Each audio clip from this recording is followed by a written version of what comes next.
All right, good morning, folks. I am super duper excited today. I haven't done a daily live seller call for quite some time, so I am back, folks. Time to go ahead and make some money. Let's lock up some deals, put up some products on the shelves, right? As I like to call it. For some of you folks that are new, my name is Caesar. Started wholesaling a little bit over a year ago.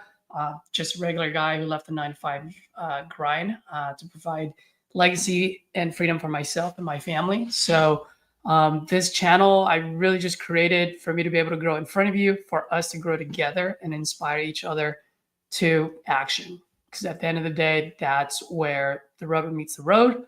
And that's when we can start making money and really achieving our goals and our dreams. So, yeah, this is for us to, this is a safe space. If you guys want to hop on, feel free to hop on anytime. We can make calls together.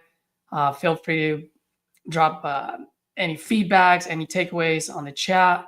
And let's get to it. How's everyone doing today?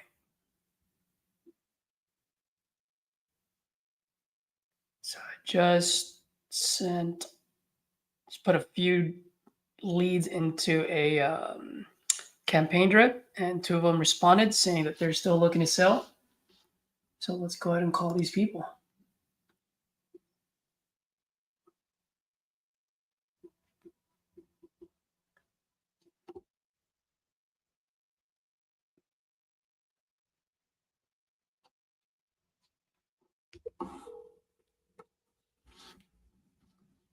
Call has been forwarded to voicemail. The person you're trying to reach is not available. At the tone,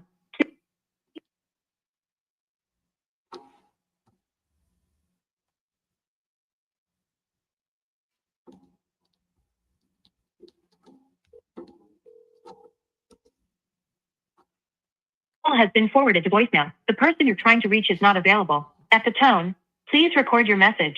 When you have finished recording, you may hang up. Hey, Sherry, good afternoon. Caesar here. You responded to my text message. You mentioned that you're still looking to sell your property on Alliance Road. When you get a chance, give me a call back. Feel free to call me at this number, and I'll shoot you another text as well, okay? Looking forward to talk to you. Bye.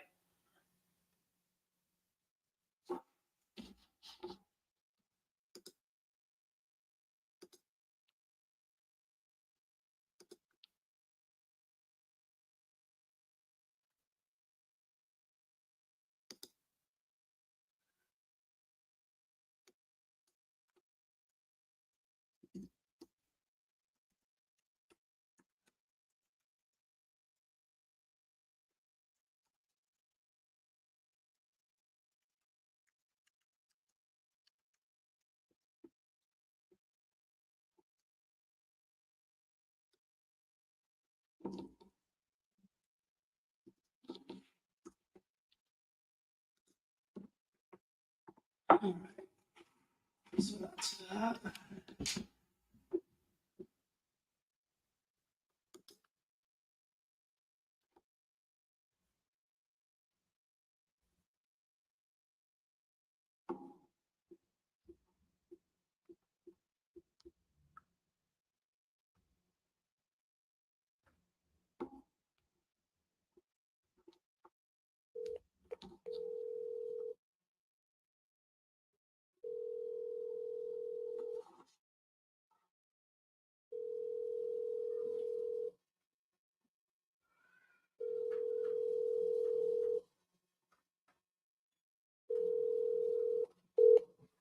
Just make sure to complete procedures if you can. Hello, is it Dan? Please remember, I am not. Who's speaking? Yes, Dan, good morning or good afternoon. My name is Caesar. You texted me, well, I texted you yesterday and you responded back saying that you're still looking to sell a property on Orange Avenue. Yeah. Wonderful. Yeah, did I catch you at a bad time? I hear a lot of background noise. Just want to be respectful. Yeah, I was doing something on the computer, but go ahead. Got it. Okay. Yeah, so how much are you looking to get for this property? She's been valued at $398,000. It's commercial, 2 big buildings, and it's right off the highway. Oh, it's commercial. It's commercial, yes, sir. Got it. Okay, so 2 big buildings, commercial. It's a good location, dang good location. I'm not looking to get $398,000. I'm looking to get a fair price and let it go. Yeah. How much are you looking to get for it? About 275. I'll let you get be in at 100,000 profit when you get in there. About 275. Oh, you know what, Dan? I might have spoken with you a while back. Is this the one with the bar? Yes, I shut the bar down. The bar's no longer. It's gone. Yeah. No, I remember this one. I think I spoke with you maybe like early January or December, perhaps. Yeah, she's actually she's still fully furnished. Chairs are there. I mean, everything's in there. Totally furnished. Got it. Have you looked to put it up on a market or talk to other realtors in the area who perhaps has business owners? I did go the realtor way meaning a long time ago, but she's already got out. It's been like a year and a half that she got out. Got it. Okay. And how soon do you need to sell this? As soon as you can. As soon as you say yes, I'll do it. You're your owner. Got it. I have a payoff about $39,000 on it to pay it off. So you owe $39,000 on it? Yes, sir. Got it. Okay. And if you don't mind me asking, because it's been a while since we spoke, why are you selling this property again? Swear to God, he strikes me right now. But my daughter, I'm tired of her suffering. She's got my 3 grandkids, and I'm gonna turn the money around and buy her a house in Corpus. I'm gonna buy her some property, and this way she don't have to worry about anything. You know how that COVID went? Everybody was dying left and right, and I don't want to go through that. I want to make sure I leave something behind. Yeah, I got you. Have you talked to any other business owners in that area? I usually buy residential, not commercial. So I'm just wondering, have you talked to any business owners out in that area, or? I haven't. There's an actually business like another lot away from me, and it's a body shop, and he's asking like $1.5 million for that place. The highway it's on is actually, if you Google the Eagleford strike in Texas, this Highway 624 will take you straight into Cotulla. So it's very heavily trafficked, a lot of traffic. Yeah. I mean, this place would be potential for a Whataburger, some kind of major chain restaurant, because it's right off the highway. And when they first come into this little town, it's the first business they're going to see. Other than the storage building, there's going to be me. Got it. Okay. Let's see here. Well, you mentioned you owe $39,000 still, right, on the property? Yes, if you don't mind me asking, Corpus Christi, how much do you need in your pocket in order, for you to achieve your goal for your daughter? Well, they told me I got friends that are realtors. They said, Danny, this thing is, don't take no less than $250,000. The lady had appraised it for me. Had it appraised at $398, and she said, don't sell it no less than $250,000. Yeah. No, and there's the realtor that said that. Yeah, that she's the one that got it. Mm-hmm. Got it. Yeah, no, I completely understand, and it actually sometimes it makes me laugh when people, well, not you, but when realtors say that, because I go, okay, well then have her write you a check for $250. You know what I mean? and then she can't, and it's like, okay, well then find me someone that will, and then she can't, and it's like, well, why would you say that? Exactly. That being said, let me level up with you here for a second, because obviously I'm not going to be your end buyer, because like I said, I do more residential, not commercial. Mm-hmm. That being said, I do have a network of investors where perhaps you can utilize and leverage it to your advantage. So what I would do on something like this is I would market it to these investors that does more commercial than residential, and see if it's something that they would want. There's no money out of your pocket for my work, because I will charge the end buyer a fee for finding them a good deal. Right. Okay. So it's got a 1-bedroom, 1-bath in it with an office, and then you got the bar section. The indoor is non-smoking. You walk out to the middle of the bar, and it's got like it's like a patio, but it's enclosed. You can open up the doors, the windows, and it's open. Then you walk out further up, and you got another custom-built patio in the front. Yeah. But you got big patio, actually 3, because there's one even back of the apartment. They can actually, I had leased it out to a barbecue place, and they had their barbecue pit under there. They were cooking out of there, out of the back area by the apartment. Got it. Okay. And then the mechanic shop is actually 2 offices with 3 bays. Yeah. Now, if I remember correctly, this neighborhood, I think you mentioned it, where it's not really the safest place, right? No, actually, we have a doctor that moved over here, and he asked a highway patrol where would he recommend them moving to, and he said Alice, Texas, no. Mathis, definitely not. Orange Grove and Sandy are the 2 favorite little towns. I would recommend them very highly. No, we're pretty good. It's a pretty good little town.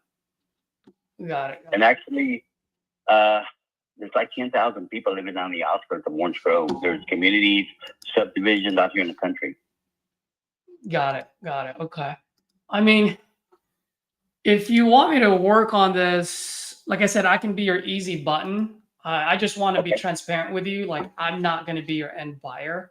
Because for me, I don't like surprises, so I like to just be fully transparent.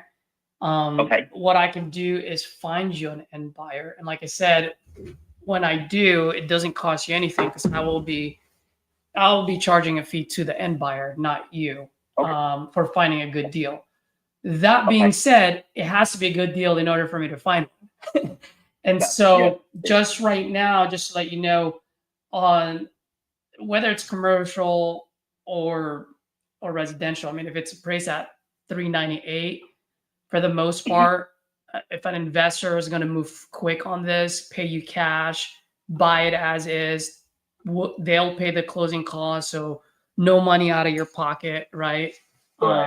Besides what you owe, which is the $39, which will get paid as soon as, once it closes. On something like that, they would probably want it about 50 cents on a dollar. So if it got appraised at $398, in order for someone to move quick on this, then they'd probably want to come in like in the low 2s. In the low 2s, I got about 200,000 in that thing, to be honest with you. The building of the patios, I mean, all the construction I've done to that place. Yeah. I mean, what I can do, Daniel, is, so I'm sorry, man. Sorry to cut you off. You were saying something.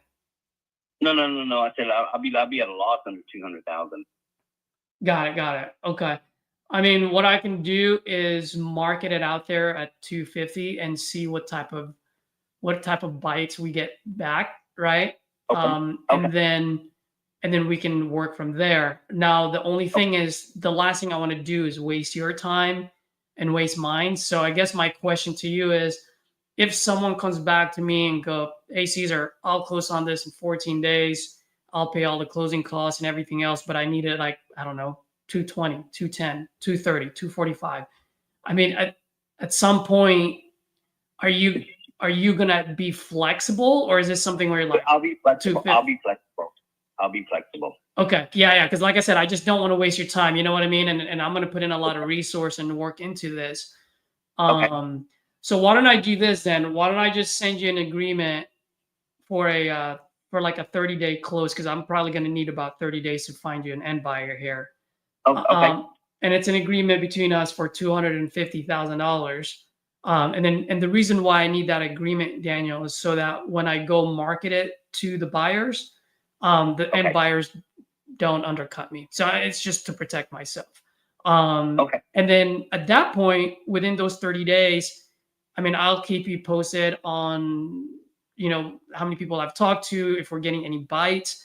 I'm not the guy that will ask for an extension unless I have an end buyer with money sitting at the table and we've all agreed that, hey, you're okay with that price point. If that happens towards the end and we need an extra 7 days or 14 days, then I'll definitely ask you for an extension. But if I don't have a buyer in the next, 14, 20 days, I'm just gonna tell you, look, man, let's just rip the contracts, and that way I don't tie you up with me for any longer. You know what I mean? Like, I want to be respectful of your time, and I don't want you to get tied up, and I don't want to get tied up either. Okay, you got it. Does that sound like a plan for you? That sounds fair enough to me. Okay, so Daniel, the email address that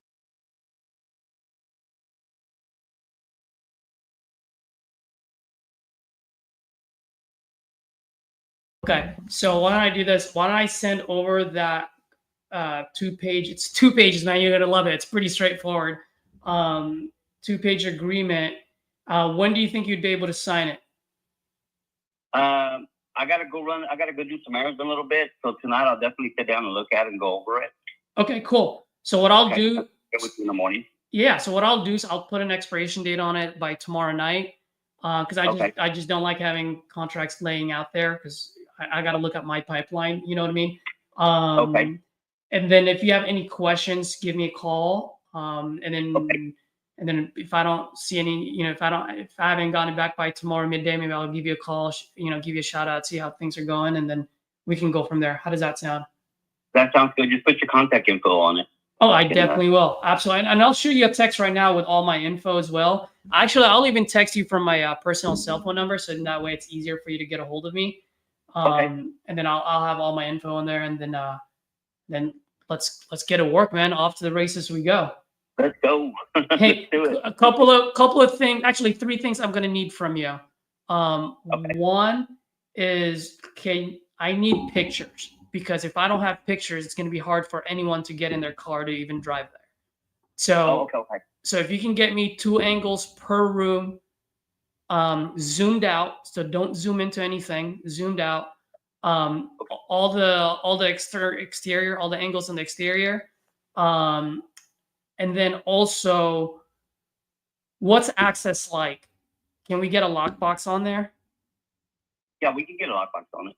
Okay, perfect. The quicker we can get a lockbox on it, the easier it is. Because a lot of times when I get my guys out there, I don't control their calendars, and they're like, "Oh, I can't make it," and all of a sudden I get a phone call like, "Oh, bro, I didn't realize I'm 2 exits away. I can swing by right now." So it'll just make it a lot easier for us to move quick. So I need those pictures from you. When do you think you can get that to me? Let me for sure by tomorrow afternoon. Okay, so pictures by tomorrow. Okay, so signature by tomorrow. Pictures by tomorrow afternoon, and then when do you think you'd be able to put a lockbox on there? Once we do the agreement, as soon as y'all come in and do it. Okay, cool. So tomorrow as well. Yeah. Mm-hmm. Got it. Perfect. Oh, and then one last thing, which I believe I asked you last time, but I don't know if you provided it. Do you have kind of like your P&L when you had your business? Because a lot of these investors are going to ask like at least how it was doing when it was operating. I would say no, because it shows a loss all the time. So it's more depressing. You know how that goes. Yeah. And how long has it been vacant now? When did you stop it? Well, I still got electricity up there going right now. You still have what? It's been about a month. About a month. Okay. About a month. Mm-hmm. All right. Well, dude, at the end, they're probably going to want to see it anyway. And we do have investors where it's like, okay, well, it was doing a loss, but here's what I can do to turn into a profit. You know what I mean? Yeah. So just be prepared when I'm only going to ask you if I get that question, which most likely is going to happen. So just wanted to give you a heads up on that one.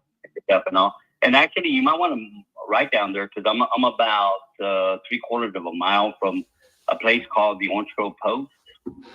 And the Orange Grove Post actually got your high-end singers coming into play there.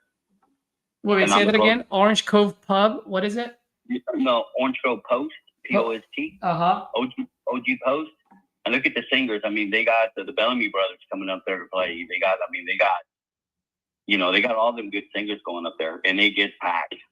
And and actually the bar was people were coming in because they sell their beer at $8. I was selling mine at $2.75. It was catching the rhythm where they would come and get drunk at my place and then go right down the road and go to the concert. It was a lot cheaper for them. Got it. Well, bro, since I'm going to do this and talk to investors, help me out for a second. Why do you think it didn't do as well? Me. It was me. It was my fault, because what happened was my mother got sick on me. My mother got sick on me. She got dementia. She fell and broke her hip. And I actually had to walk away from work with the carpet. And so I've been here. I barely would open the stuff. Got it. Okay. Daniel, are you there? I'm right here. Oh yeah. You were cutting in and out. You said it was you because you had some family issues. Is that what it was? Yeah, my mother fell and broke her hip, and she got dementia, or dementia kicked up. And then me being the single one out of 4 brothers, they're all married. I took the hit. I had to walk away from that other job and sit here and watch her. You know, I was even chasing her on the highway. She would take off on us. So that's the reason the business went down. If I was there, it would have been perfect. It would have kicked up. Got it. Okay. All right. Perfect. So I'll go ahead and keep that in mind. So at least when folks are asking, you know what I mean? Like I just wanted to know how I should be able to position it. Yeah, I got state letters from the Texas Health Human Services that shows my name and her name, so I can back up that story, no problem. Got it. Okay. All right. Perfect. So, all right, Daniel, I'll go ahead and send over that agreement for $250. Okay. And like I said, you know, I'm going to be looking for an end buyer on this, and I'll do my best to get you that $250, if not even more. But I just need you to be flexible with me. And I don't mean I'm going to take the first offer, but like if this, you know, if multiple different people are coming back at a certain price range, then obviously at some point we either market it to more people or we start listening to the market. You know what I mean? Okay. Yeah, get rid of it. Cool. Absolutely. And then we'll adjust as we go. Okay. Thank you for calling. All right, brother. Thanks, man. Appreciate it. I'll send this over. Yeah. Bye. All right.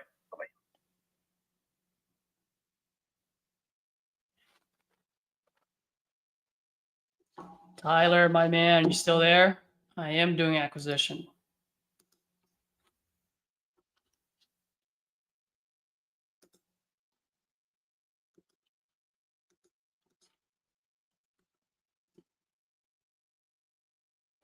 If you want to hop on while I send over this agreement.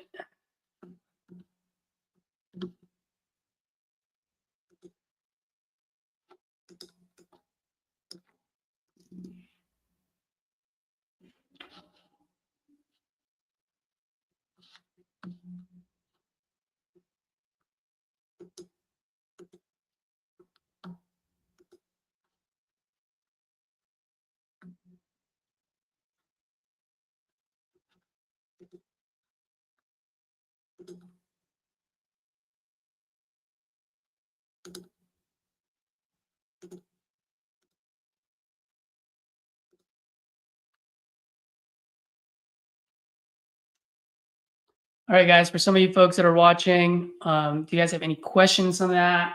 Any key takeaway? What are your thoughts? I'd love to hear from you.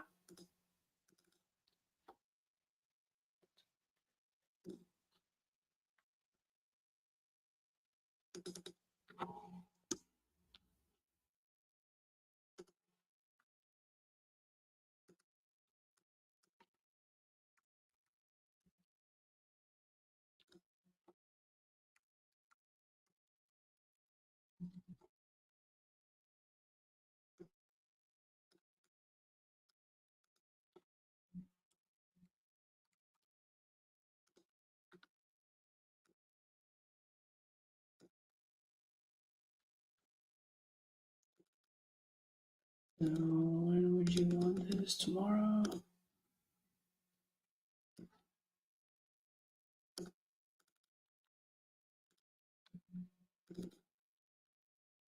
Let's close on this at the end of March.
Boom.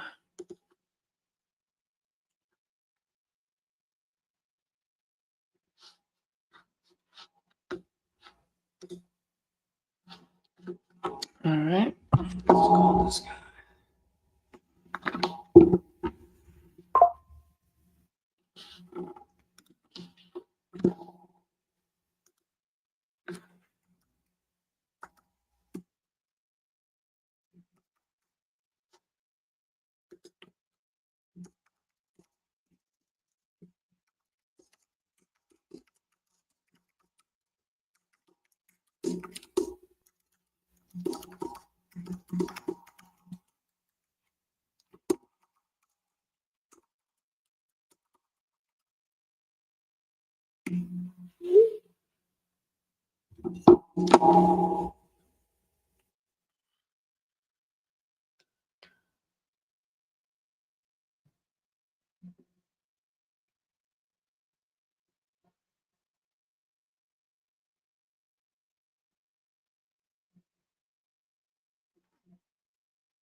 I will need the following from you.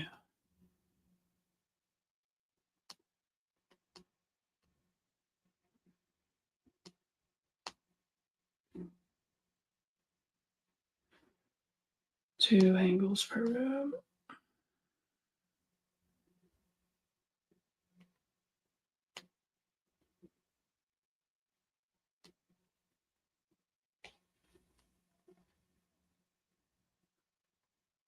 Box.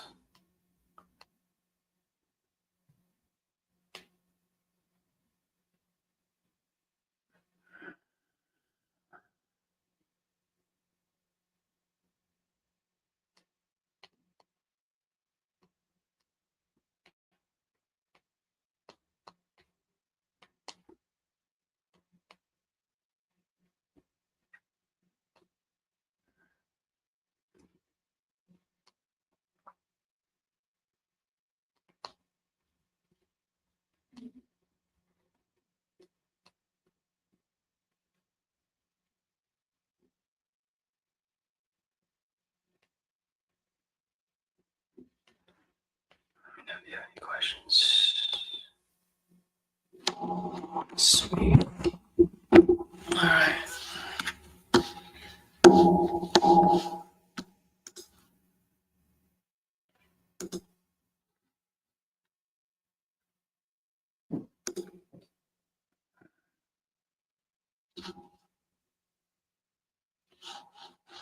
Contract sent. Let's do that. Boom, boom, boom. When did I call Sherry?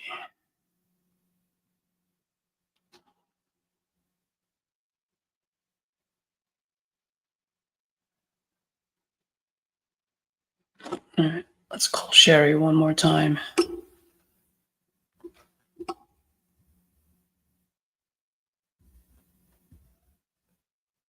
Oh, shoot. Forgot to add this on the notes.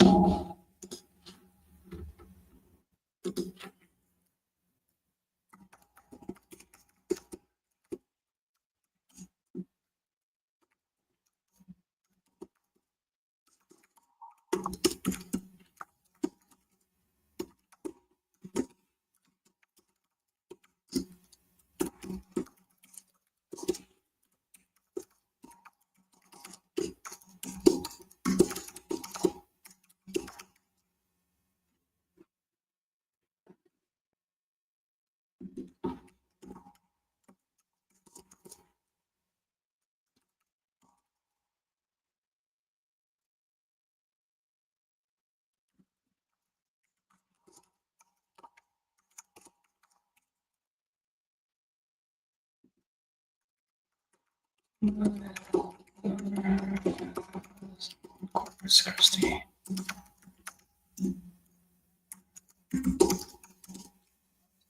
Okay.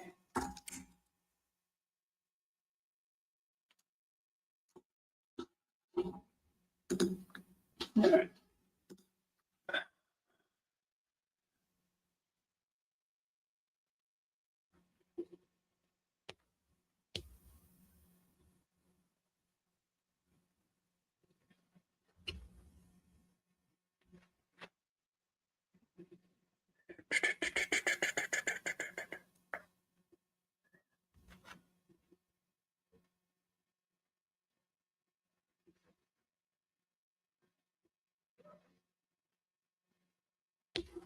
Okay, so this guy's under contract.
Box belonging to.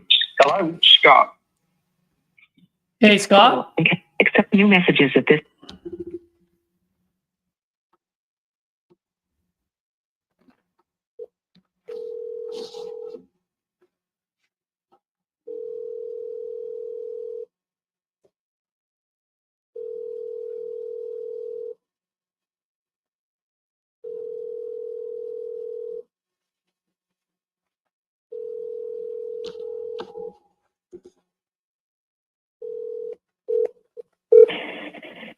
Hello?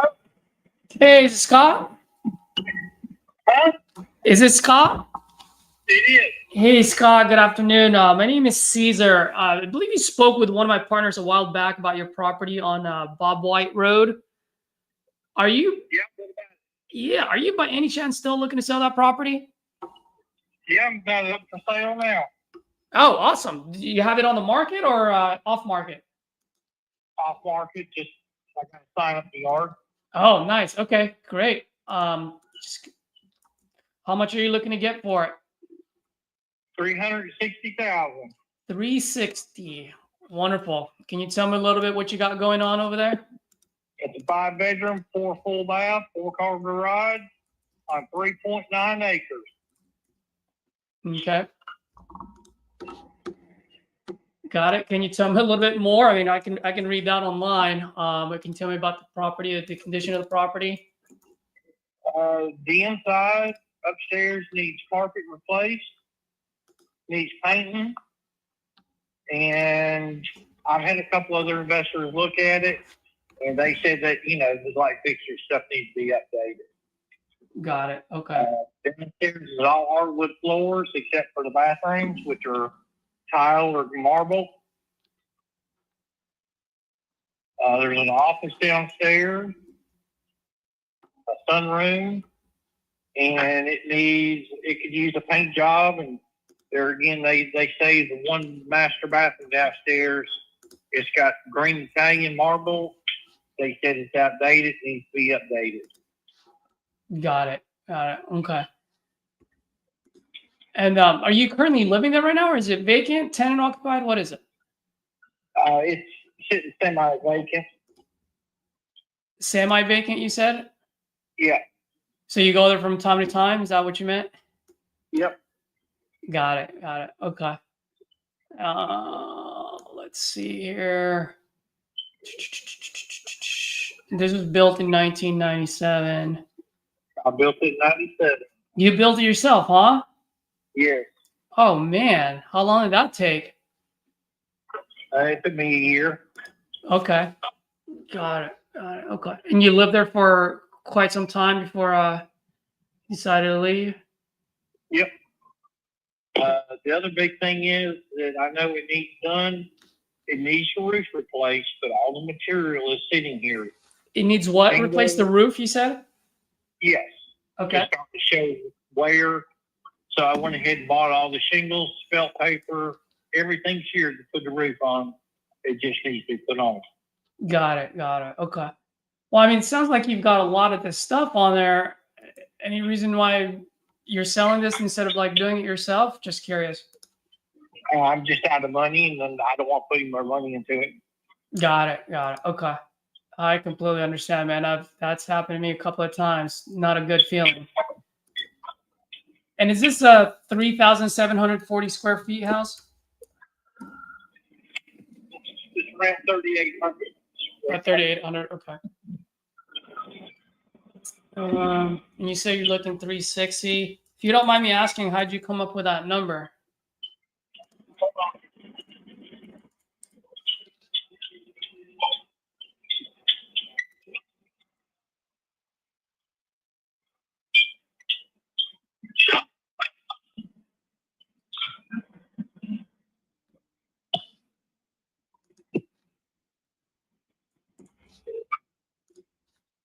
Okay, I'm sorry, what you asked? Yeah, no worries. I was asking, if you don't mind me asking, how'd you come up with that number? Well, considering the house is worth about $550 fixed up, I figure it's more than a fair offer or selling price. Absolutely. And you say it's worth five. And by the way, the reason I'm asking is I figured you know the market better than I do, right? Because I'm looking at the comps in the area. So when you say 550, is it because that's what the Zestimate says, or because you actually looked at the houses that are being sold in that area? Well, if you look across the street, the houses on a tenth of an acre are selling for $300,000, and they're 2,200 square feet, and I'm on 3.9 acres with a 3,800 square foot house. Mm-hmm. You do the math. You know, everybody's saying they're going to put around 60 in it to rehab it, update it, put granite countertops in the kitchen because it's got Formica. They wouldn't replace the cabinets, just update the countertops. 60. Yep, that's what most all of them are projecting to put into it. Got it. Got it. Okay. I'm just looking for some of the comparables in the area. What's selling?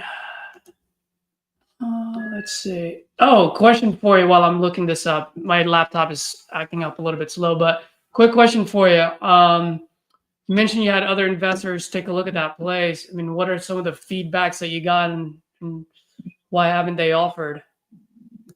Well, one that actually put a offer in, he couldn't get his.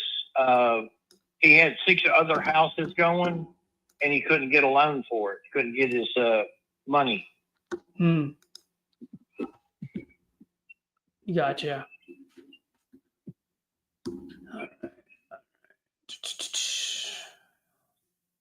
Just curious, what's the best offer you got, and what's the one that made you laugh and you told someone to kick rocks? One of these big real estate, supposedly biggest ones in Memphis, come out. We're trying to lowball me at $250,000 for the house as is. Mm-hmm. I just laughed at him, told him to take a ride. Up, you know what, right? Well, they were trying to steal it, Mm-hmm. and I'm not playing the game. Yeah. I mean, I'm pretty fair when I'm making my offer. I just need to make sure that it makes sense, not only for you, but also for me, right? I got to keep the lights on, so to speak. So I'm just looking for houses that are selling in the 4s or the 500s.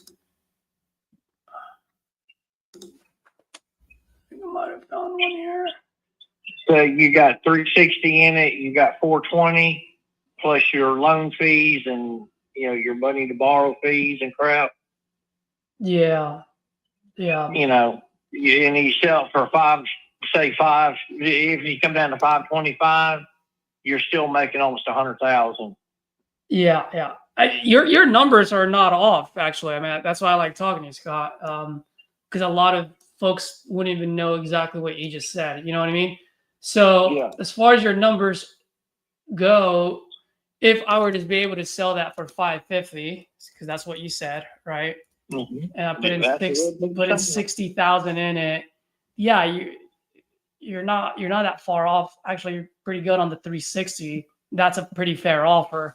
The only thing though is when I'm looking at the market in that area, nothing is selling for 500,000. Now, I understand that you have acres and your house is a little bit bigger. I get that. It's just now it becomes my problem when I try to sell it. Having the biggest house, the biggest acreage, it tends to become like a problem, more of a negative than a positive on an investment side. Because the ones that are selling for 400, it's on the market for like 60, 90, 120 days. So if I'm the only house that for 550, I might have to sit on that sucker for 8 months to a year in order for someone to buy it at 550. You know what I mean? That's the only issue that I'm having when I'm looking at the comps in the area. Yeah. Let me ask you, you own this, I mean, you built it yourself. Do you own it outright or do you still owe do you have any mortgage on it? I owe $50,000 on it. 50,000. And then now you mentioned you have quite a bit of acreage there.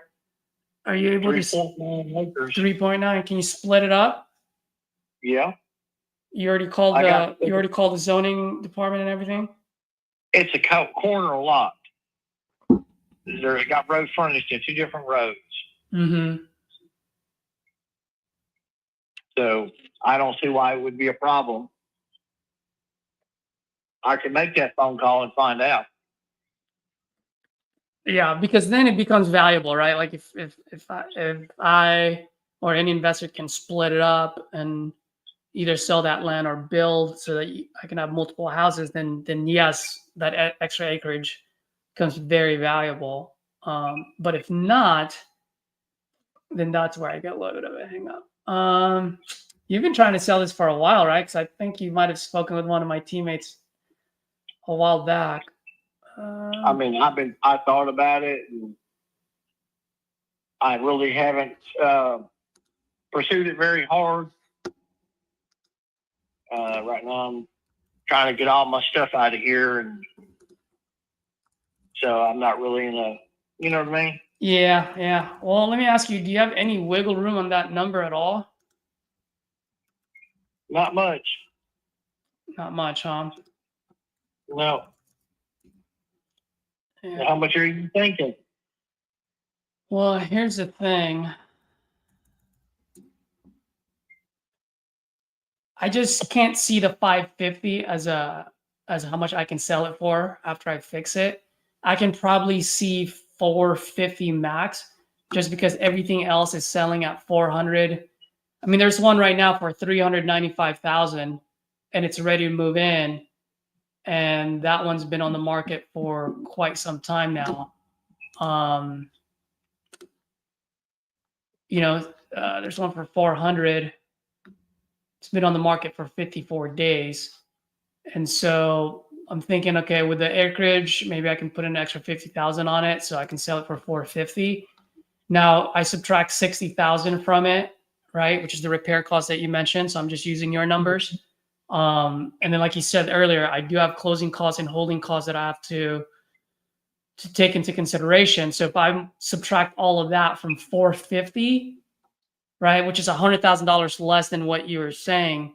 So then that's, I would have to be like in the 260, 270 range. Yes, sir. Well, have a good day. Yeah. Don't bother calling back. Take me off. All right. Thanks, Scott. Appreciate it. Well, he's going to have a little rude awakening there.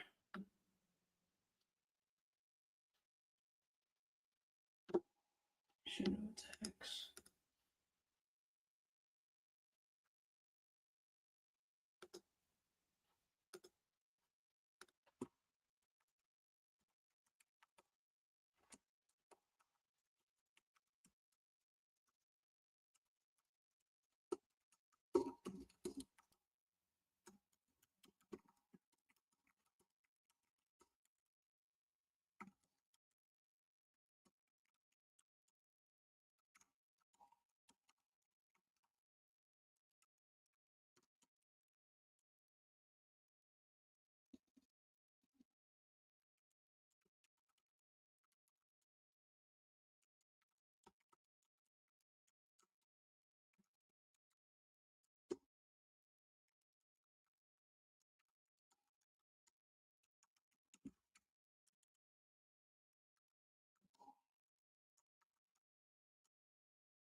Why is this? Jesus Christ.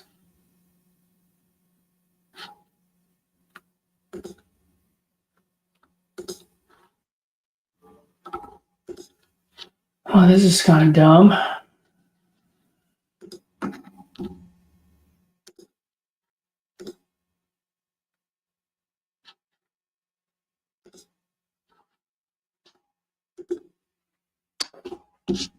All right, let's see. Entries, yeah, exactly. 90 days.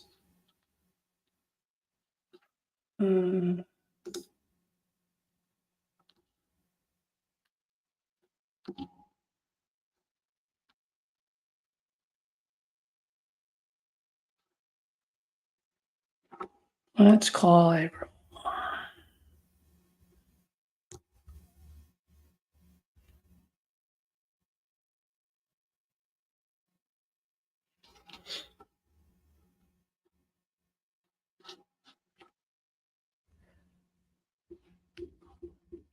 Oh, simply.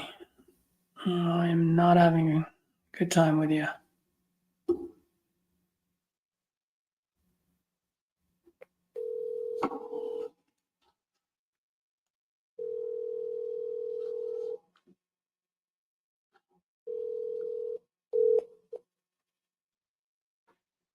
Hello.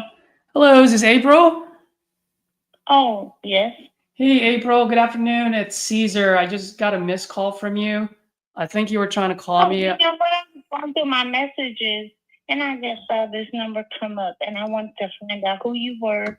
And it looks like the message said that you were interested in buying a property. So, Yeah, I believe you spoke with one of my partners a while back, and I'm kind of just going through my old contacts here. Looked like you were looking to sell that property a while back, so I just wanted to see if you still are looking to sell. not necessarily. I was just following up on a message I received. Yeah, well, that's what I'm at. That's what I'm asking you now. Are you looking to sell, or if you're not, I can take you off the list. That's no problem at all. But if you are looking to sell, I am looking to buy in that neighborhood. Okay, well, if you want to possibly see the property or discuss an offer, I will be interested in that. If not, you can take me off the list. It doesn't matter. Yeah, absolutely. Well, let's talk then. Sounds like you are looking to sell. How much are you looking to get for it? How much are you willing to offer? Well, I don't know anything about the property, so I mean, I guess You have to look at it. Oh, that's fine. no. I mean, I'm looking at it online right now, but I don't know. I mean, last time I checked, Zillow never ate in your kitchen or went inside the house. So I'd like to just get information from the owner to see how the property is, and then from there I can make a decision.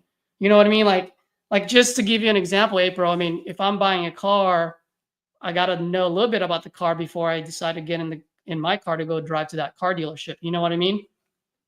Yeah, you got to test drive it, but here's the thing: it's a 4-unit property, so it still needs some work done. But I don't know. I think I'll probably hold on to it, so that's okay. Oh, all right. Well, if you change your mind, let me know. I usually pay cash and I can close in 14 days, and I do have a few properties out there. So, yeah, when you're ready to sell, let me know. Right now, it doesn't sound like you're ready or motivated at all, so I'll leave you be. I'm ready and I'm motivated, but I just don't want to short or just cheat myself out of what I put into it to purchase it and the improvements that I did make it. And they still need some improvements. So Yeah, okay. well, I mean, that's why I'm talking to you. So how much do you need to, I mean, I don't want to steal it from you. So from an investor to investor, it sounds like you put in some money in there. So how much are you looking to get for it? I think probably just to recover the money I put into it, probably just about 15,000. If that's too much for your budget, then that's fine. I'll just keep working with it. Yeah, so you said 15,000. Did I hear you correctly? Yes, you did. 1.5. Okay. So you said there's work that needs to be done. So just a couple of quick questions for you, and then I'll let you know right away. One is how much more needs to be done in that property, and how much do you think I can sell it for after I fix it? I don't know how much you'll get the comparables for to sell it after that, but I went in, the HVAC and everything is there. There's a one part of the roof, I think it's on the southwest side, Mm-hmm. that the roof that needs to be, fixed. I was gonna replace the whole roof because I have another property too. But there's a portion of the roof. There's a lot of clean out that needs to be done, I'd say. Got it. So So question for you. I mean, it's a fourplex, right? yeah. Okay, so if it's a fourplex, I definitely want to probably buy it and keep it myself and rent it out. So a couple of quick questions for you. One is how much can I rent each unit for? That I'm not sure because I'm just getting started into the passive activity, the rental income portion of the Schedule E. I would say, I can't say because I don't know the market. So I can't say how much it will rent for. So I apologize. No worries. I mean, when you bought the property, did you buy it to keep it yourself to rent it out, or did you just buy it because it cost you a lot less than 15,000? You're like, it's a steal. I'm getting it. No, I went through the sheriff's office. I went to the St. Louis County Sheriff's Office. Got it. And I purchased it. So it was like a tax lien sale. Yeah. So that's how I purchased it.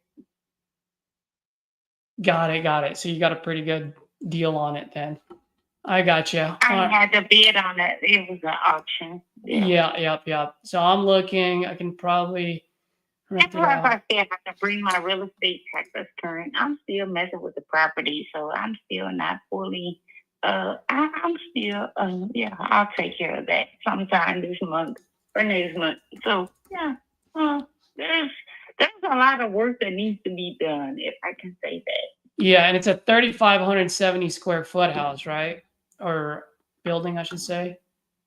I think yes, it's a building. It's pretty much a full rehab at this point, would you say? I would say yes. Got it. Now, just curious, if you were to keep this yourself and rent it out, how much money do you think you're going to need to sink in to get it rent ready?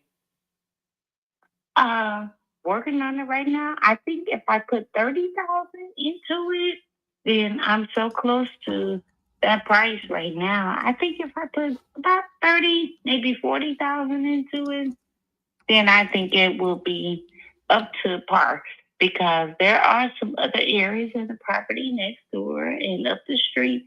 So everybody's trying to, salvage our community. So, yeah, I'll have 30,000 to put into it. But if I want to sell it, and then if I want to keep putting money into it, so I don't know. Yeah, it's boarded up right now, right? I'm seeing the picture online. I do have boards on it because I've already contracted with a window specialist, but I don't want to put windows up there right now because sometimes in the neighborhood they tend to break out windows. So Yeah, I know what you mean. I've definitely looked in that area before. How's the foundation, by the way? I think The foundation is pretty good. It's just the roof, just one side of the roof on the southwest side of the roof that I think needs to be repaired. But as far as the structure, I redid the there was one fire that happened on the northeast side, and so I had to replace all the joists, all the floors. I had to redo all of that. Mm-hmm. For the floor that's clean. So I've been doing a lot of work. So Got it. Got it. Question for you. Would you happen to have any wiggle room on that 15 by any chance? wiggle room, I think I'm gonna stick with it Got it. because you know, Yeah. I don't know. All right. Well, quick question for you before I let you go. Just in case, in a small off chance you don't sell this for the next 6 months or a year, are you just going to keep it for a while until someone's willing to buy it at 15? Or is this something where you want to get rid of at some I'm point? gonna invest in it. I'm gonna put it together. I'm going to no. Got it. Okay. Yeah. Anything less than that, no. Mm-mm. Yeah. I mean, the only reason why I ask is because I'm just looking at how much I have to put into that property. I can probably do 10. It's just a 15. It's just putting me upside down with the amount of work that I need to put in there. Yeah, I think 10 is a low ball offer, so I don't think I would take 10 for it because of the effort and the time I put into it, and I'm still working on it. So I don't think 10 would be good. Offer. Yeah, absolutely. Well, I completely understand. I've been in that spot before.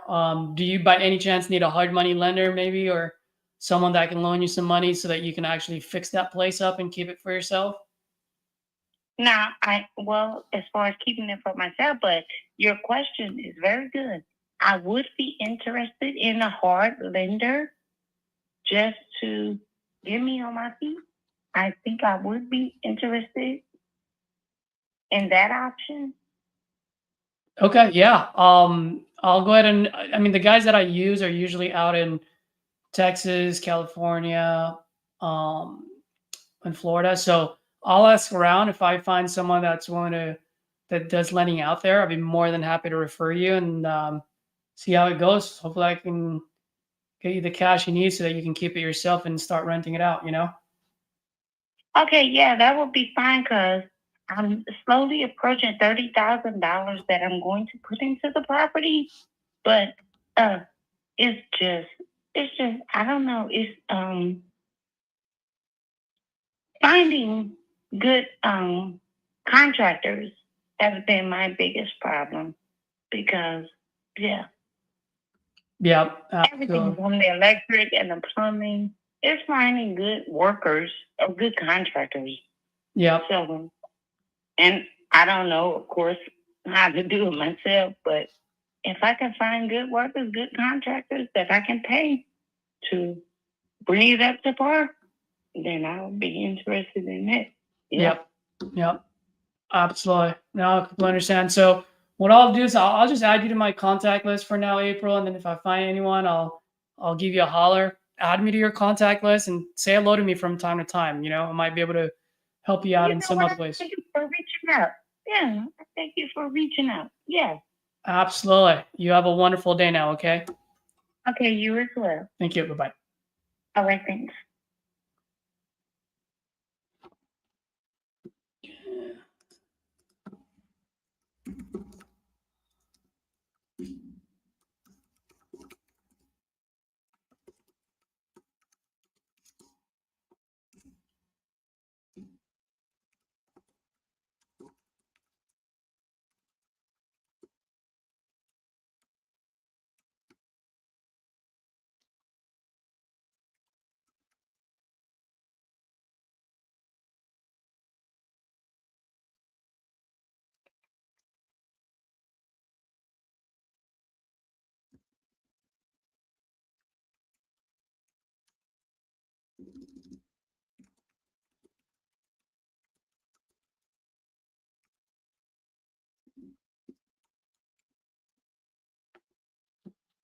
Touch base in 30 days.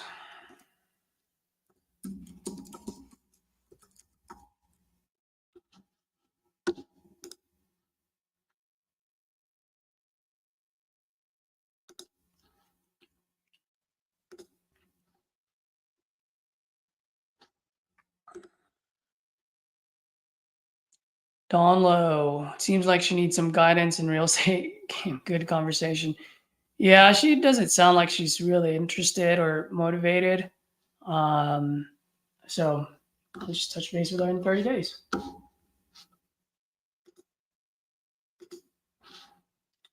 She wants 15 for it. She got it on an auction at 5. So I get it. I get what she's trying to do.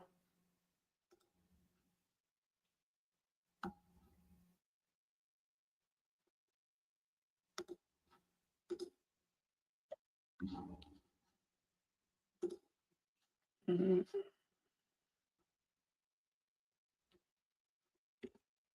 So where am I now? Oh, let's see.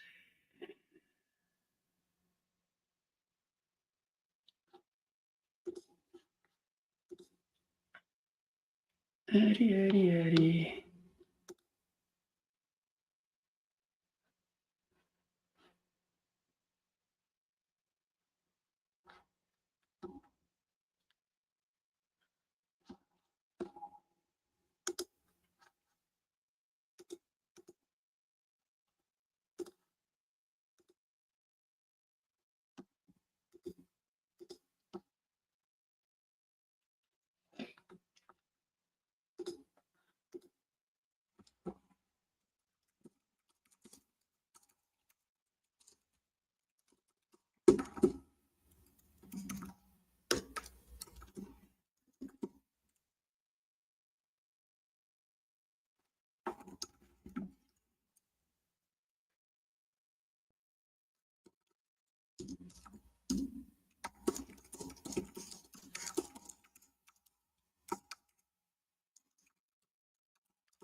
All right, cool.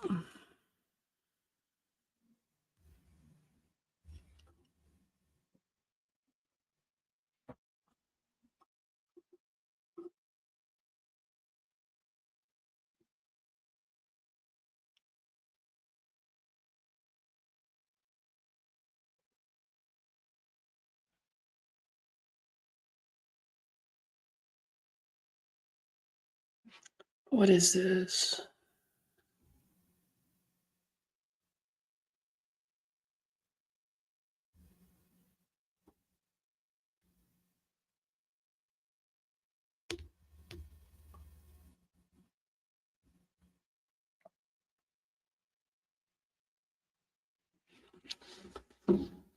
Megaton.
been forwarded to an automatic voice message.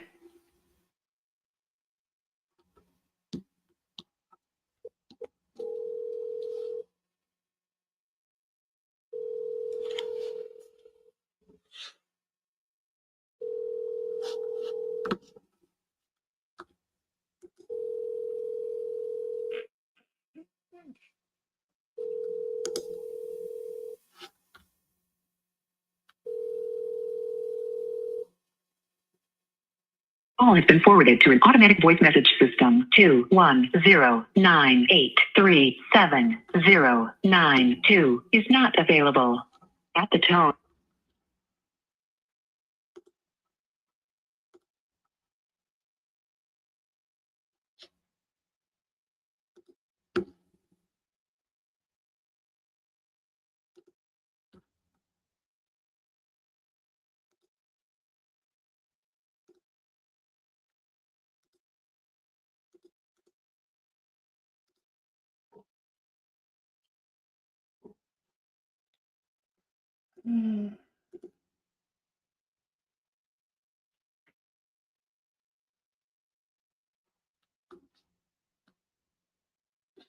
Call in 2 weeks. When was this?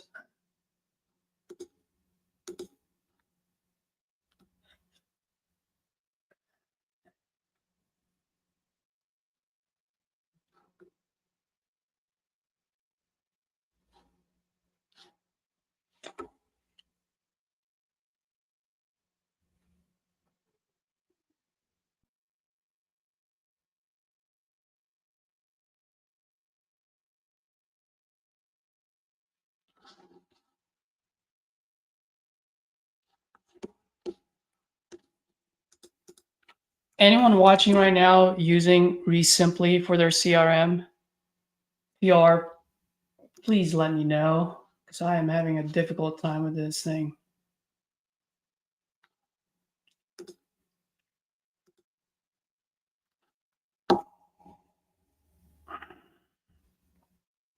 There's got to be a way for me to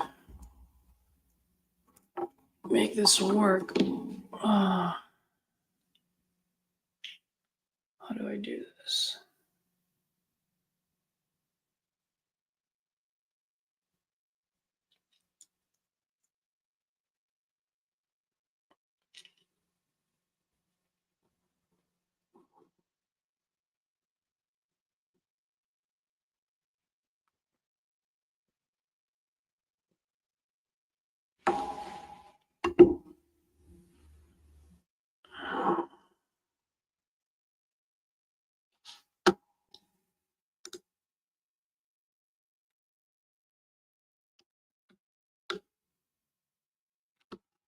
What is going on in here?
All right, let's see.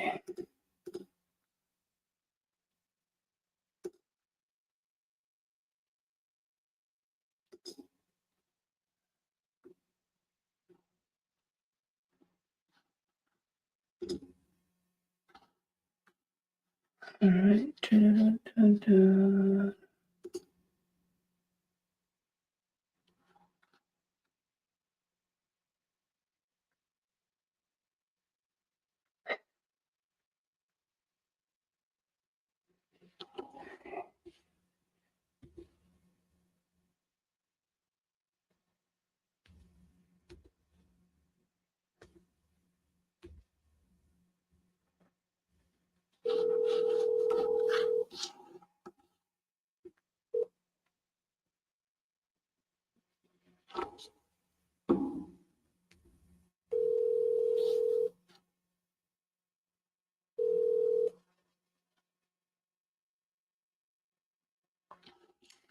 All right.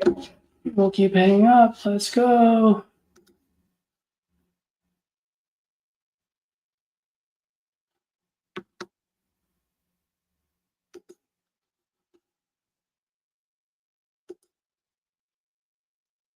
All right. Who's next?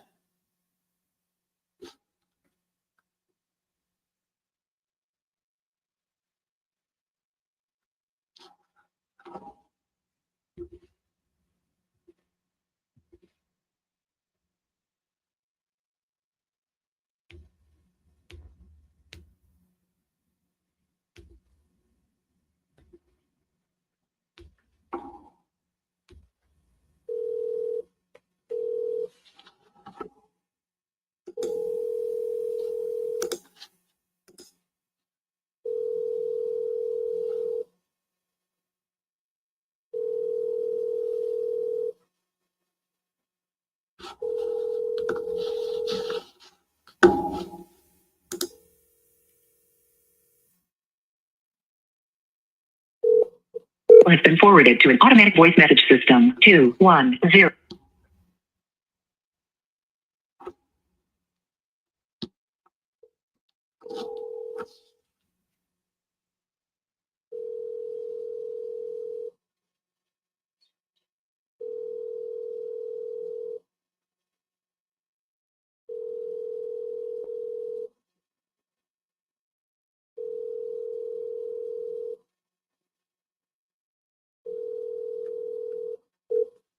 Call has been forwarded to an automatic voice message system. 21.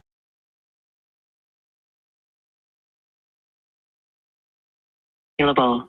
At the tone, please record your message. When you have finished recording, you may hang up or press 1 for more options. Hey, Dan. Good afternoon. Caesar here. Sent you a couple of text messages. I think you spoke with one of my partners a while back about your property in San Antonio. Just wanted to see if you're still looking to sell. If you are, I am looking to buy in that neighborhood. Give me a call back. And if not, just shoot me a quick text, man, even with a thumb down. At least I know that you're not selling anymore and I can go ahead and take you off the list. All right. Thanks, Dan. Appreciate it. Bye.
This is the third time I've called this lady in the last 2 hours. Call has been forwarded to an automatic voice message system. 432312.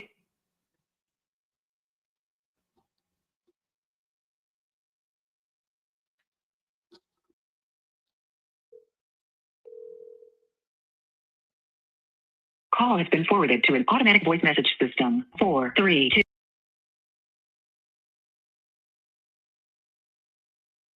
At the tone, please record your message.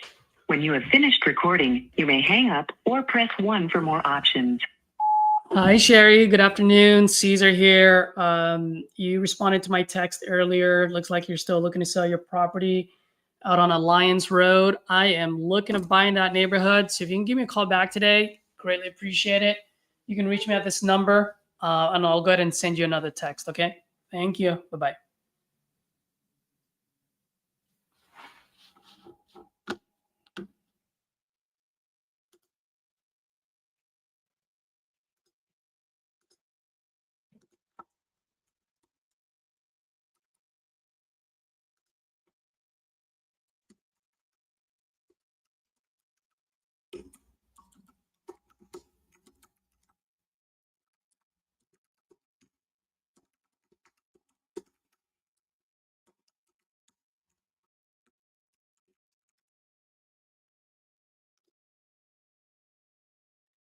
Let's see.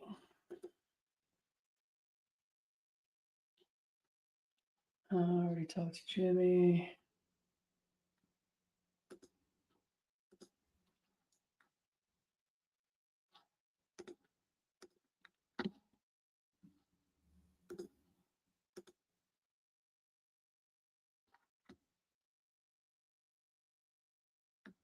Yeah, Mira.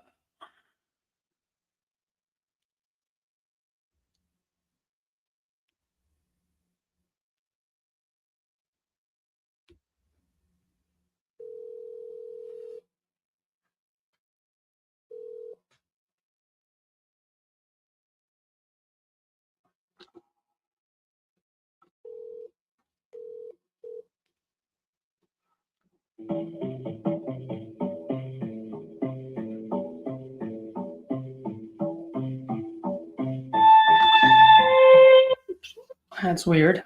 Uh,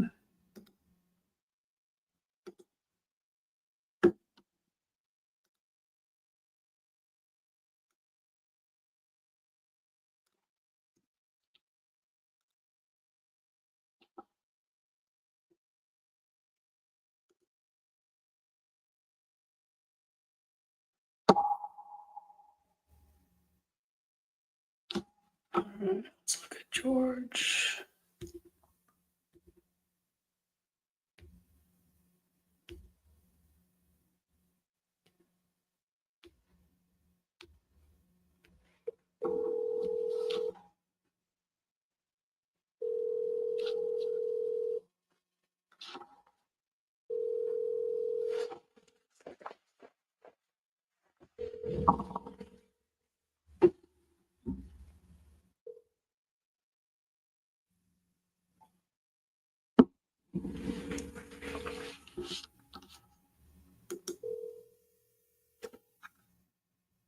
Hello, this is Bradley Dorco. Leave a message and I'll be glad to get back to you. Thank you. Oh, that's not the guy I was supposed to call. Is that the right number?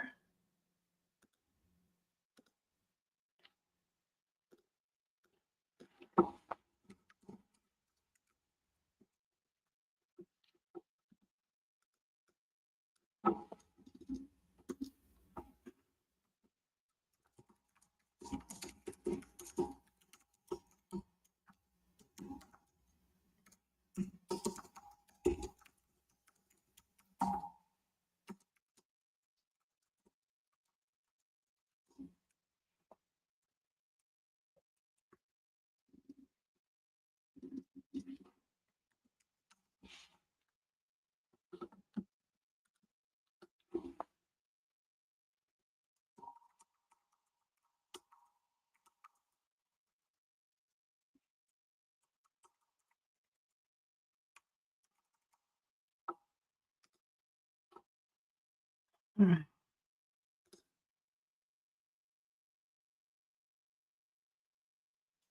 David.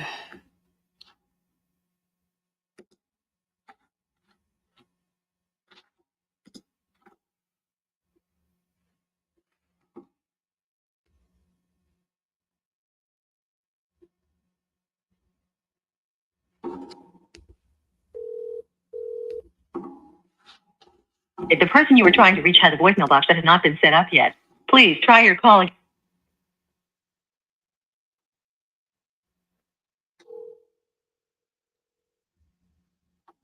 Right, the person you were trying to reach. Next.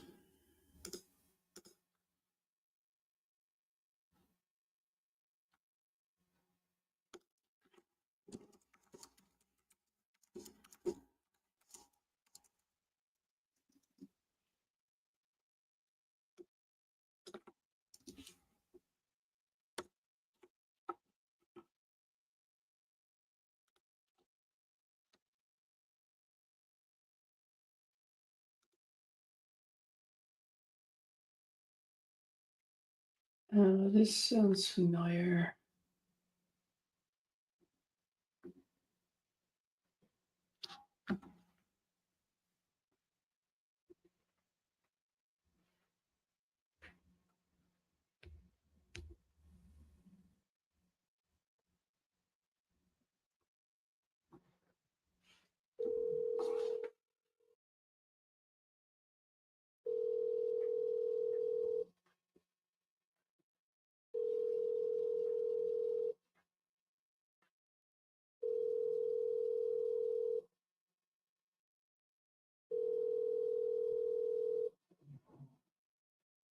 Been forwarded to voicemail. The person you're trying to reach is not available. At the tone,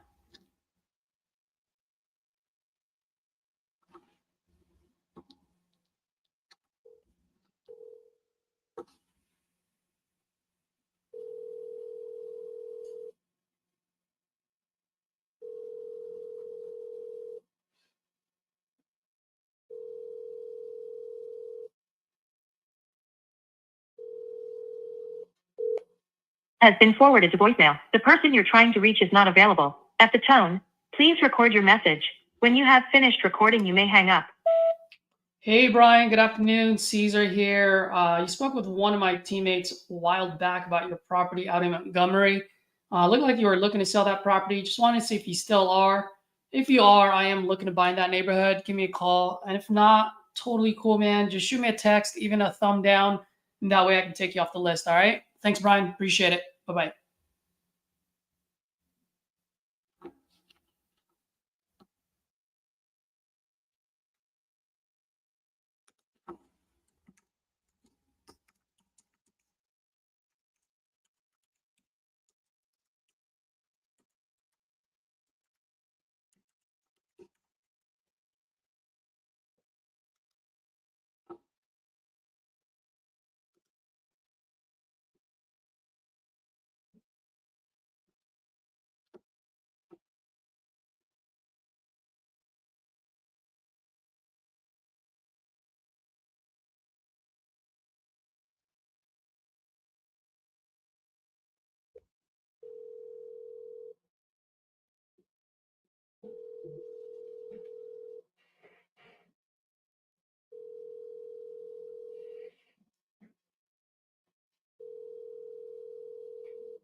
John. Did I talk to this guy?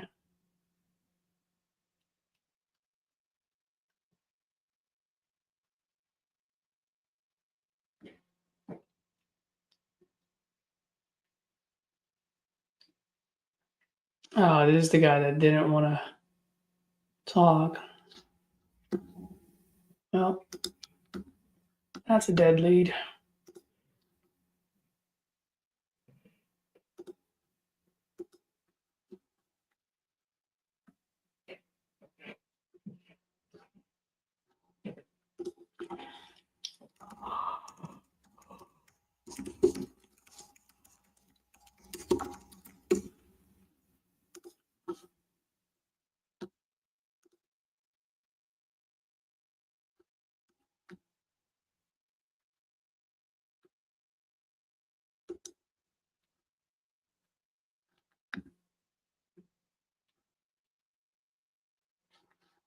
Floyd. Let's talk to Floyd. You guys are pretty quiet today.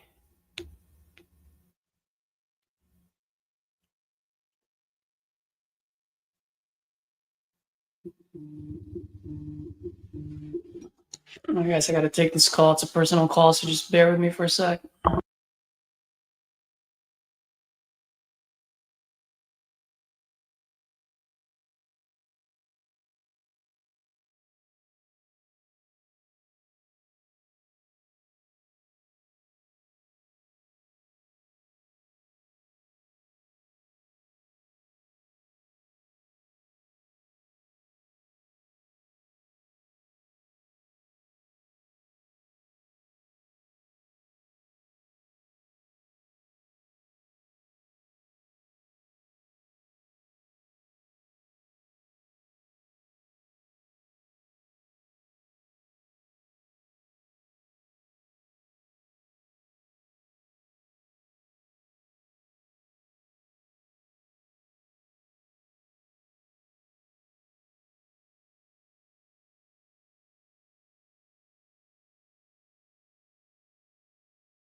Can you guys hear me all right? Just unmuted myself.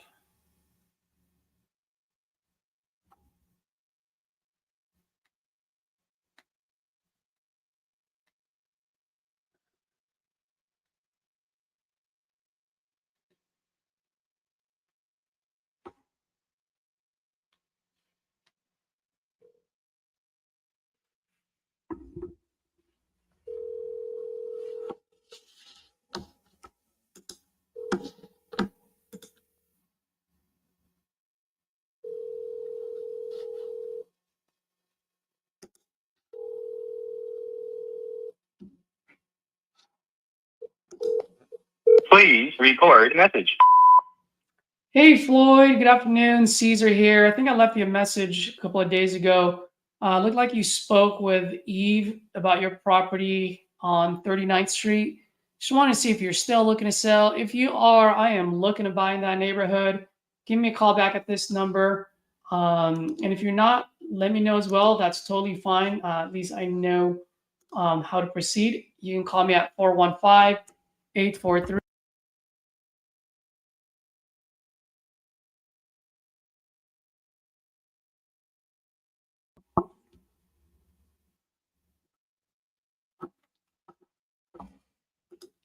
All right.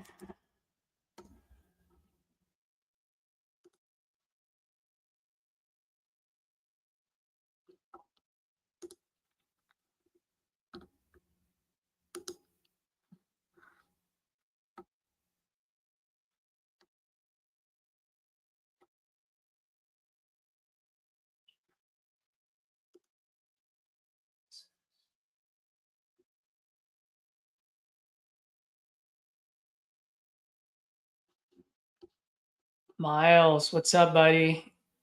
How you doing, man? I haven't talked to you in a while. How's business? And yes, it is a new setup.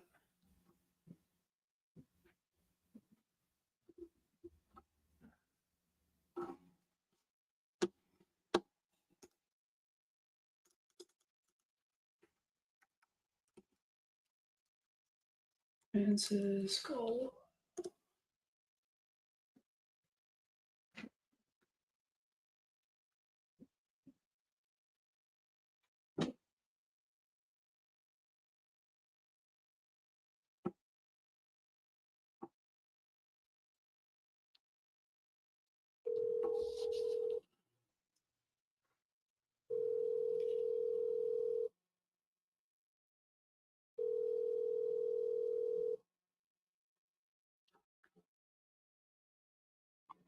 Hotep, peace. If we continue to do what we've always done, we will continue. She never answers the phone call, so I'm gonna tell her right now.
Joey, what's up, buddy? How you doing? Thanks, bud.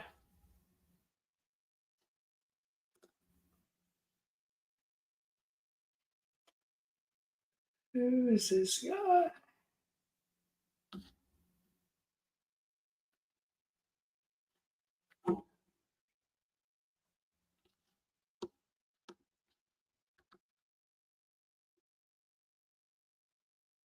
Hey, Miles, how you doing, buddy? Let's see. Do I only do PPLs? I do at this moment. So you're looking to get Coupon Club? Yeah, man, it's pretty good. It's only 29 bucks a pop. It is a long play game. I do want to mention that because a lot of folks are like, "Oh my gosh, I've bought 20 or 30 leads and I haven't locked up a deal yet or whatnot." Just remember, it's about 20-25 to 1 ratio. Doesn't mean that if you buy 25, you're going to lock up one deal right away. Maybe you'll lock up 5. Maybe you don't lock up the first 5 until the 96th, 97th, 98th, 99th, and 100th lead, right? And that would still make it a 20 to 1 ratio. With the Coupon Club, just know that a lot of other wholesalers have called the lead, which I absolutely love because that means you guys are doing half of my job for me. That being said, calling PPL leads, you end up becoming a hunter and gatherer, is how I like to put it. Meaning you hunt for that one lead out of the 10 leads that are highly motivated that's in the right price mode, right? So you're hunting for that and you close that on the spot. The other 9, our job is to get better. So that way, out of that 9, you can close another 1 to 2, right? So in other words, the other 7 and 9, that's really just all in the long-term follow-up game. A lot of the leads that I'm calling right now are all PPL leads, and I've had them for months now. And a few of them are still responding back to me saying, "I'm looking to sell." And they just haven't transitioned to that right price mode yet. And so that's the reason why I say you're a hunter and gatherer, because I am gathering all of these leads for feature deals. For 29 bucks a pop, why the heck not? So hopefully that gave you the answer you were looking for, and an idea on how I approach these leads.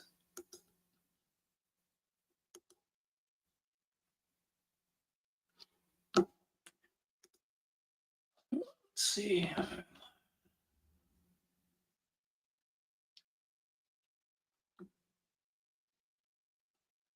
And I'm going to deal with this one.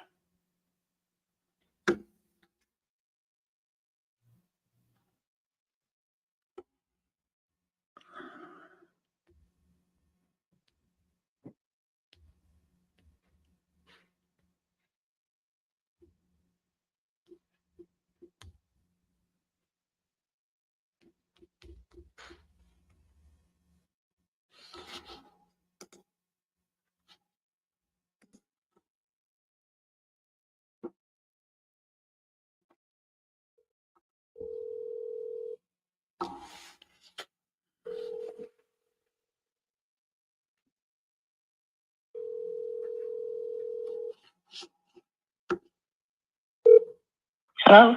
Hello, is this Sharon? Can I help you? Yes, Sharon, good afternoon. My name is Caesar, and I'm only calling because I believe you spoke with one of my teammates a while back about your property on Claude Street. Are you by any chance still looking to sell that property? I've already got it up under contract. Oh, congratulations. That's great news. All right. If, Thank you. if you don't mind me asking, when are you closing on it?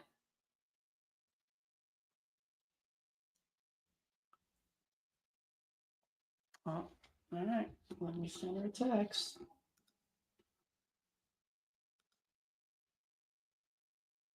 Would be in under contract template.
Why is this? Oh my gosh, you gotta be kidding me.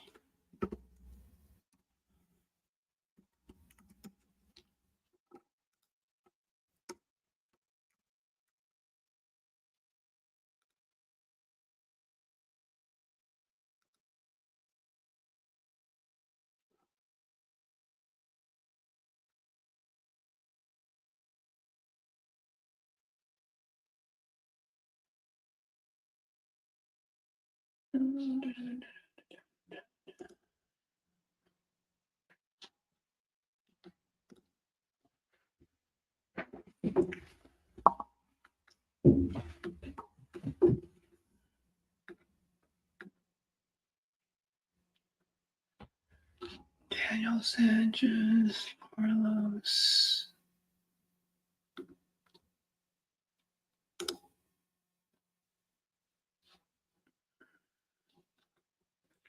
You know what? This lady never signed my contract before. Let me give her a call and see why.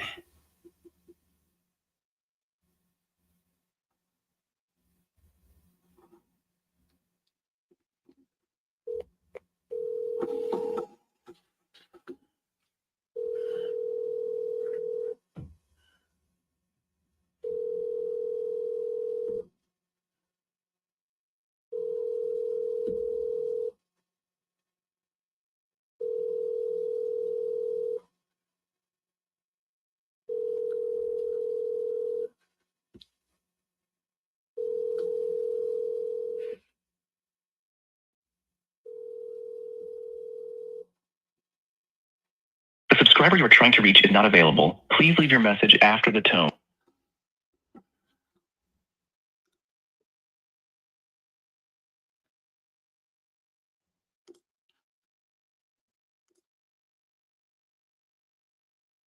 All right, let me put this scale.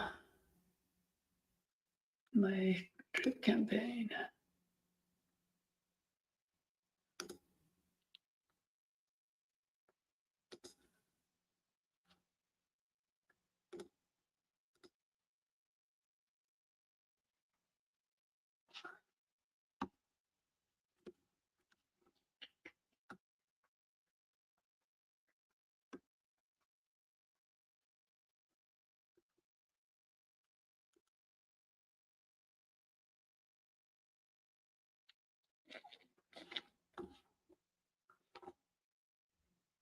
Let's call Mr. Lionel.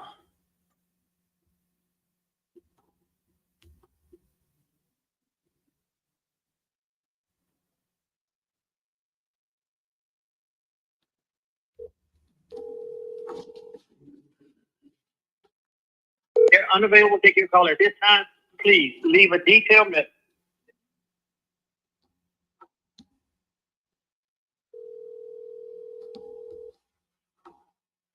Unavailable to take your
Hmm.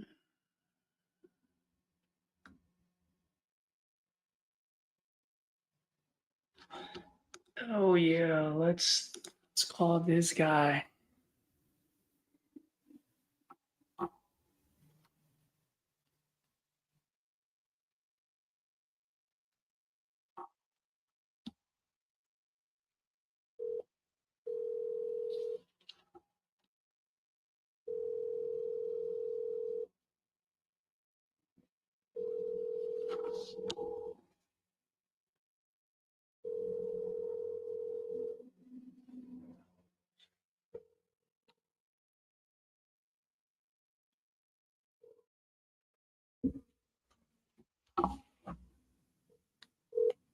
Has been forwarded to an automated voice messaging system. 8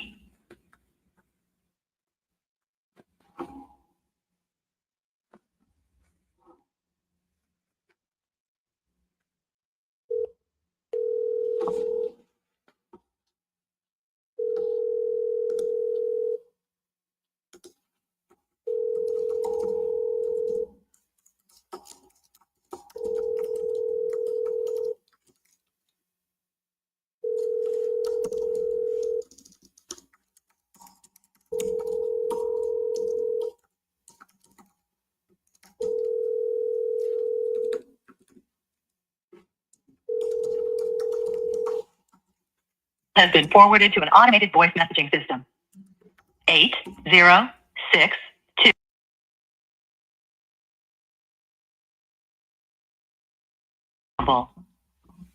At the tone, please record your message. When you've finished recording, you may hang up or press 1 for more options. To leave a callback number, press 5. Hey Jesus, good afternoon, man. It's Caesar. Long time no talk. Hope you remember me. When you get a chance, give me a call back. Just want to see if you're still looking to sell that property on 4th Avenue out in Amarillo. Give me a call at this number, man. I'll shoot you a text. Bye.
Oh, this guy.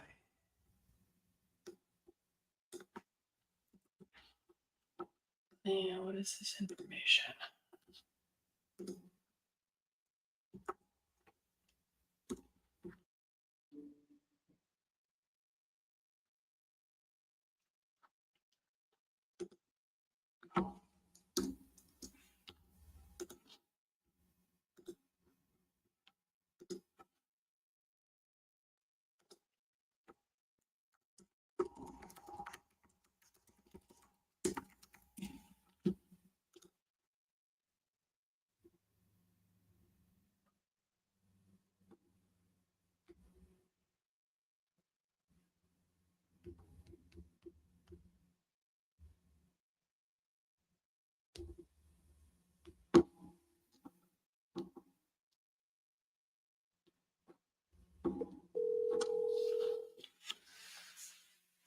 Unavailable to take your call at this time. Please leave a detailed message. Your name. Heck.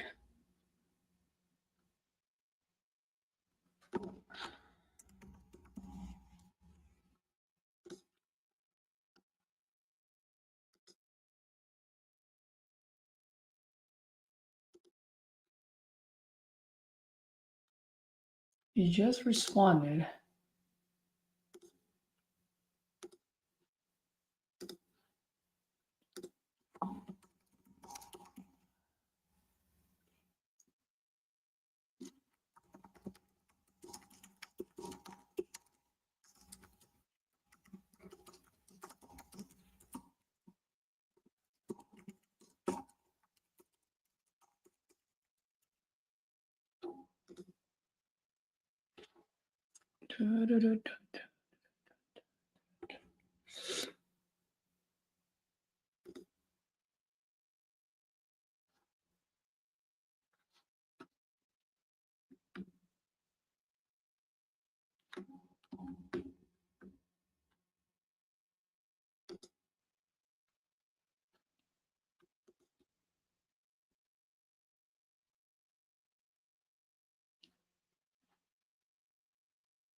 Who is this?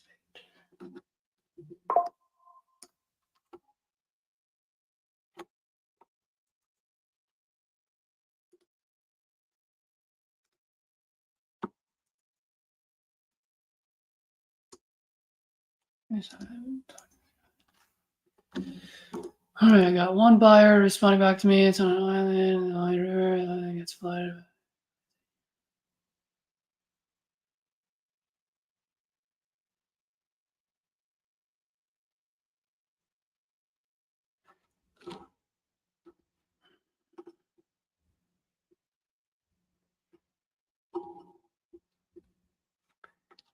How long has this not been?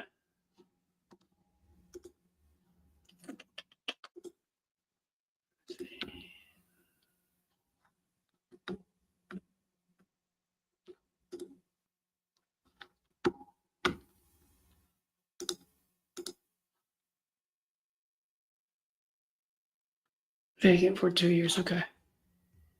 So I'm gonna call this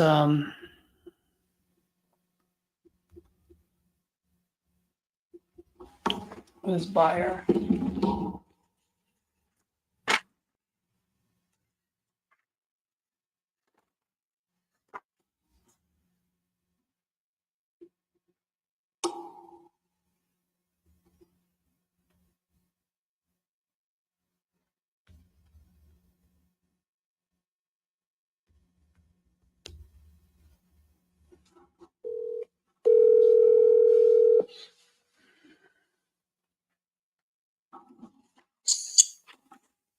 Hello. Hey Wayne, good afternoon. It's Caesar. How are you? Good, Caesar. How you doing? Oh, I'm doing great, man. Doing great. Thank you for asking. Yeah, I just saw your email and I'm just on the roll making calls, so I figured I'd give you a call. Yeah, this house, it's only been vacant for 2 years. Yeah. It's hard to believe by the looks of it. Yeah, but I mean, that's what she said. It's been vacant for 2 years and yeah, like I said, I reached out to the owner and we have it under contract right now. So what are your thoughts? It's $100,000 rehab. It is. That's why I have it very low. I know. It's just one of those who wants to, you're almost recreating a home basically. And it's, 100 years old already. So, and then that place, that island literally gets flooded up to the second floor every 5 to 10 years. Jeez. So, how about that? You might not even be able to get flood insurance there. Yeah. I know what you mean, man. I've gone away from a couple of areas in Florida for exact same reason. Yeah. So, anyhow, I'll be open to your other ones, but this one, that's just it's a big number. It's a depressed area. Nothing matches. Got it. So you probably won't even take it if I got it for you for free, huh? If you gave it to me, I would probably not even take it. It's just one of those things because of, location. It's a rough area and we'll get flooded and, what are you going to do? It is what it is. Yep. Absolutely. No, I completely understand. I'll send you the other properties. I'll email it to you since since email's better for you. Emails. Yeah, I'll send that over to you sometime today, and then you can let me know what your thoughts are. All right, sounds good. Appreciate it. All right, thanks, brother. Bye. Bye.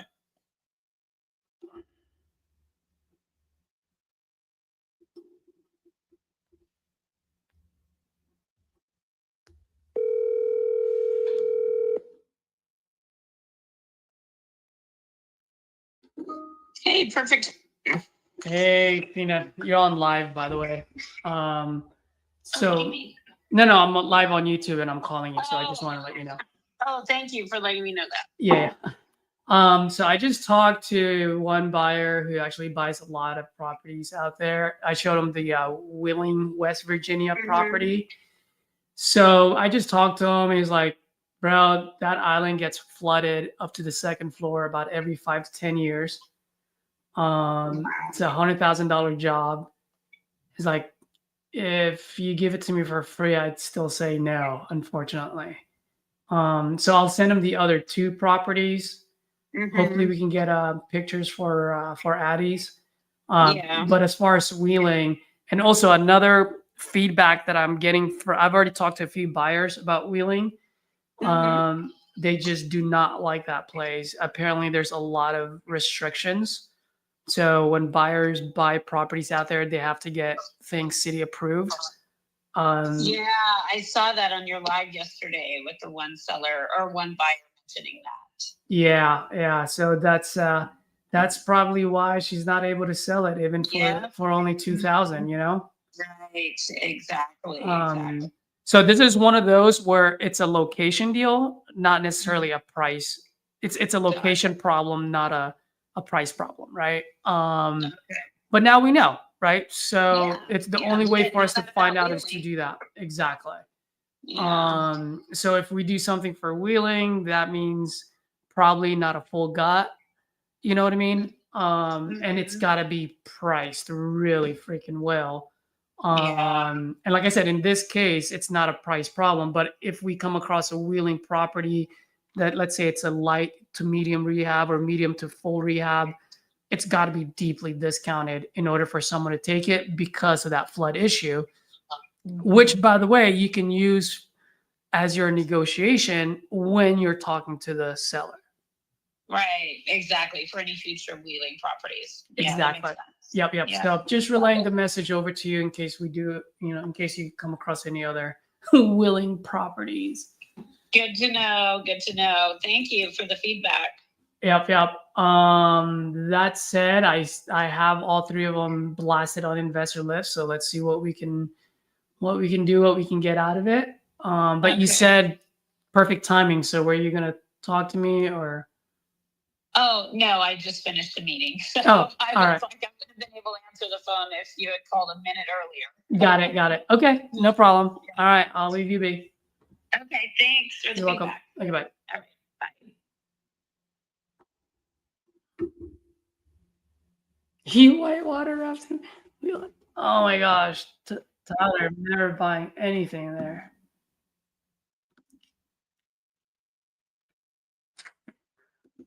What is this thing?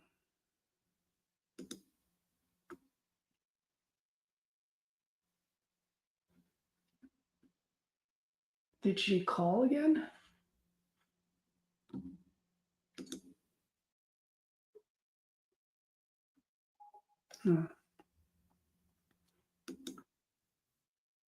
Were you guys able to hear that, by the way? Did you guys hear that or no? Just wondering if I can start calling using my desktop instead of my phone.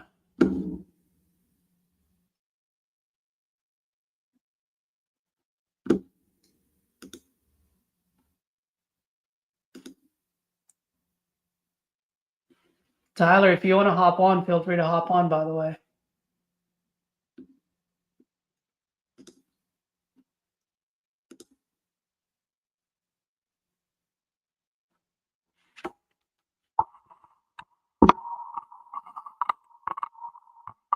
All right, let's see. I'm going to try to call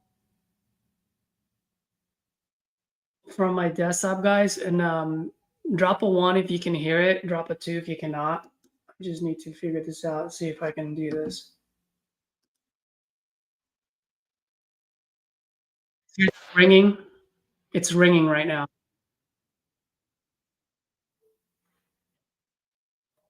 Hello, am I speaking with Terry? Hey, Terry, good afternoon. My name is Caesar, and I'm calling because you spoke with one of my team members a while back about your property on North Ray Street. Are you by any chance still looking to sell that property? Oh, congratulations. That's awesome. Has it been just curious, has it been closed and funded or is it still just under contract? Oh, wonderful. Well, congrats again. And by the way, do you have any other properties you're looking to sell, or if you know anyone that's looking to sell off market?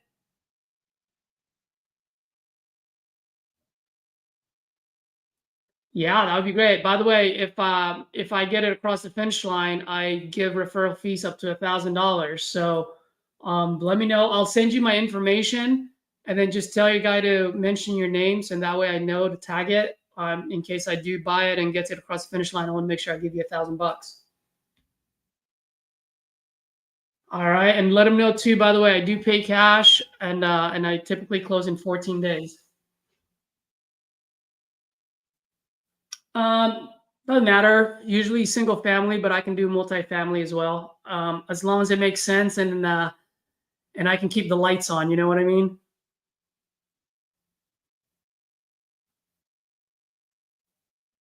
My name is Caesar. I'm gonna text you. You can and add me to your contact list for now. Add me as Caesar Cash 14. Like I said, I can pay cash and close in 14 days. All right, thank you, Terry. Appreciate it. I'll send you my info right now. Thanks.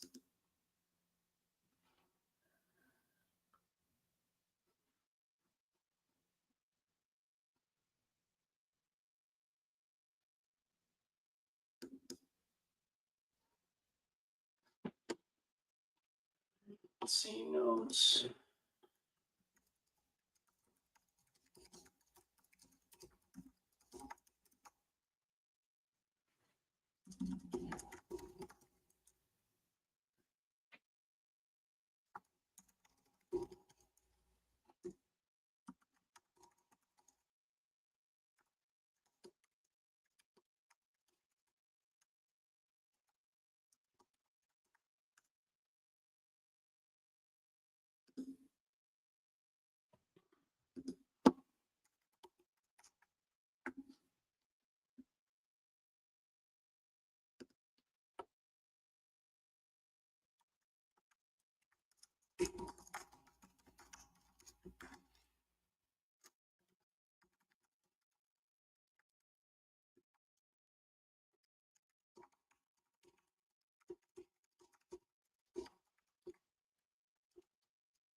Oh my gosh.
All right, so you guys couldn't hear that, huh?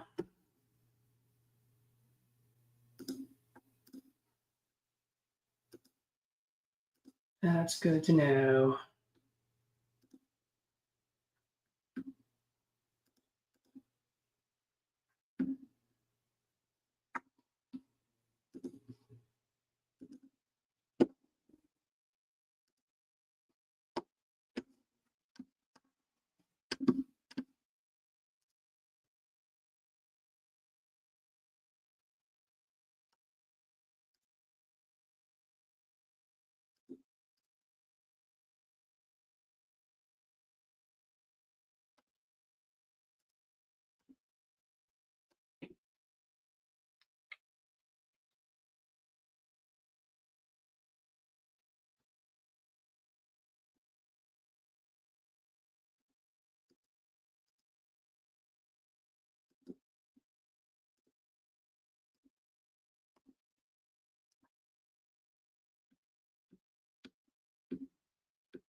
Did I call this guy?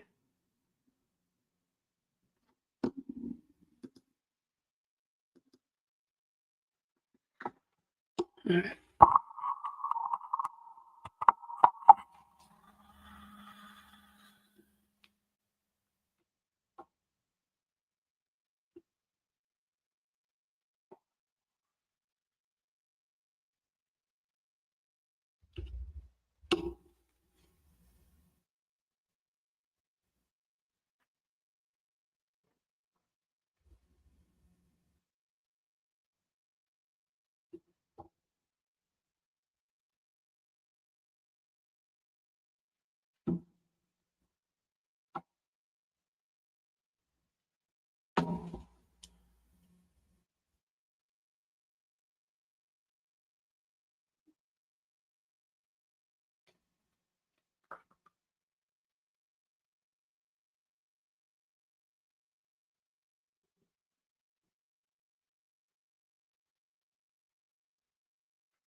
All right. Well, dude, what is going on with Resimply's app?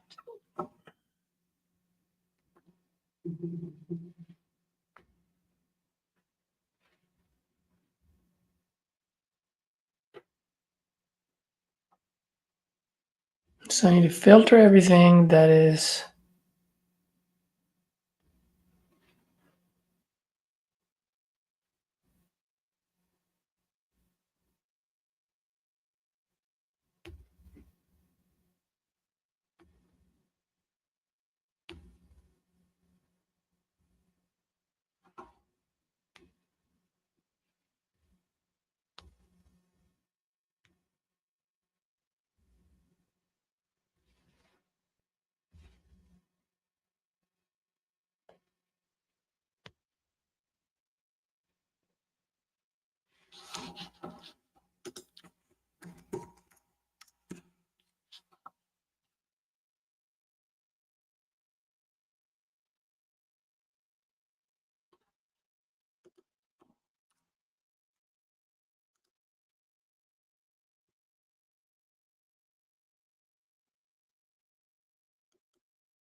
Call has been forwarded to voicemail.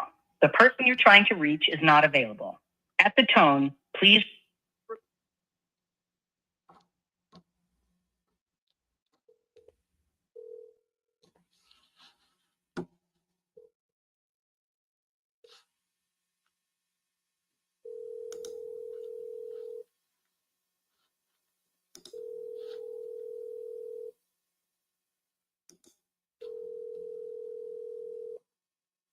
Has been forwarded to voicemail.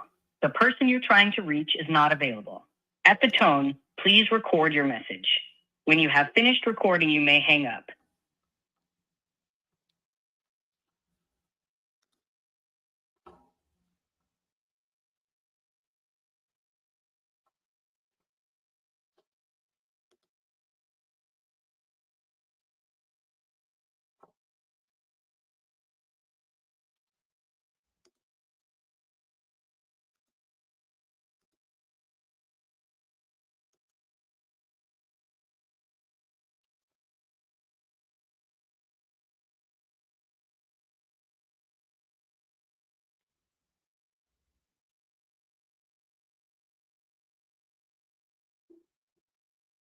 What the fuck is going on in here?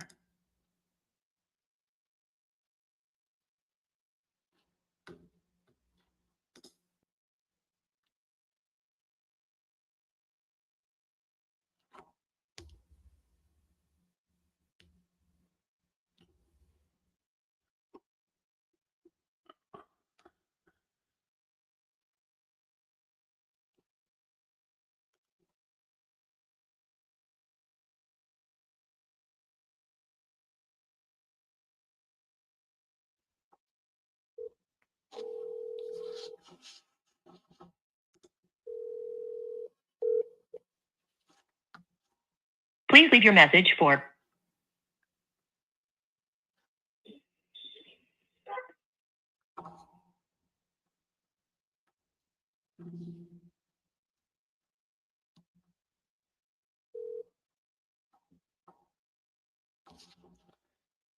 Okay.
Hello, Mr. Remy. Yeah. Hey, Remy. Good afternoon. My name is Caesar. I'm calling because I believe you spoke with one of my teammates a while back about your one of your units on Atlantic Boulevard. Are you by any chance still looking to sell that property? No, not at this time. Oh, got it. Okay, no worries, man. Thank you for answering my call. Just curious, did you sell it or you just change your mind? I just changed my mind. Got it. Okay. Well, keep my info just in case you change your mind later. Just to let you know, I do pay cash and I can close in 14 days if you need to. Okay, good to know. All right. I'll send you my info on the text and then we'll go from there. Okay. Okay, sounds good. Thanks, Thank Remy. you very Appreciate much. it. Bye.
Everything is sold for a good price.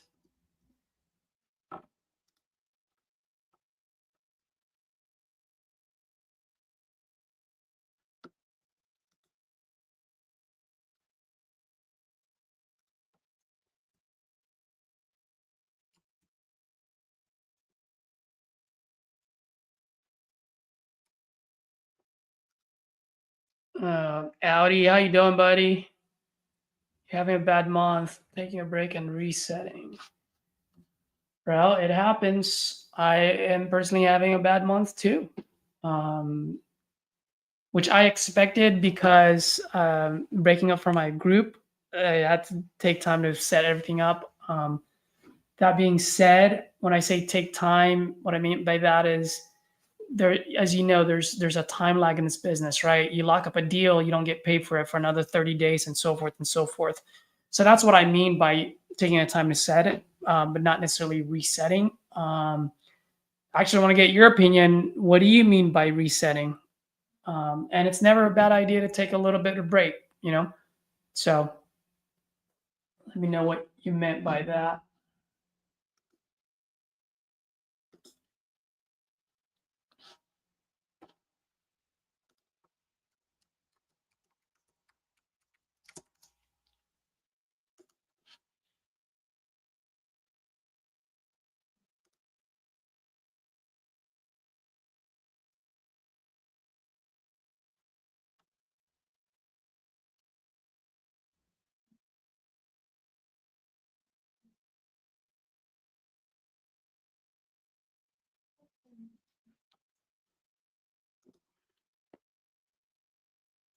Guy responded to me, everything's for sale for a good price.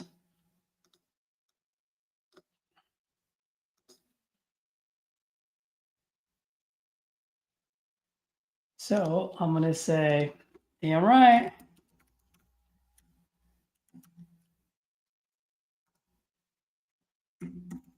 I'll buy anything as long as it's a good price.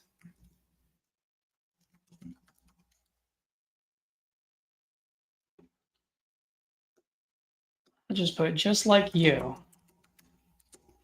As long as it's a good price.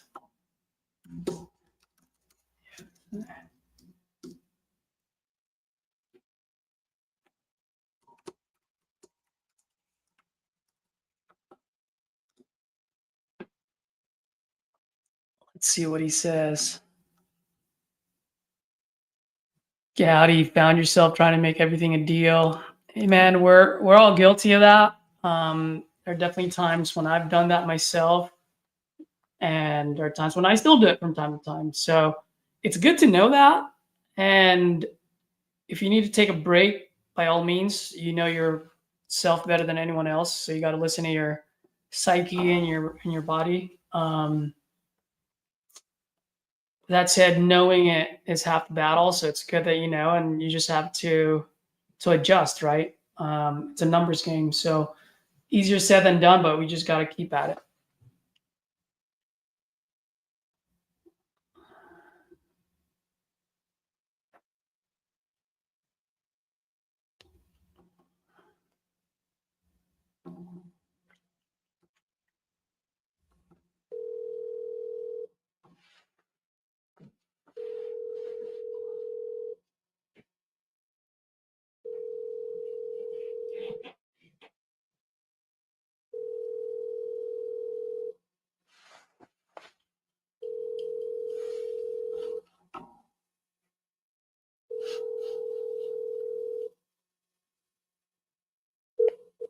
been forwarded to an automatic voice message system. 95.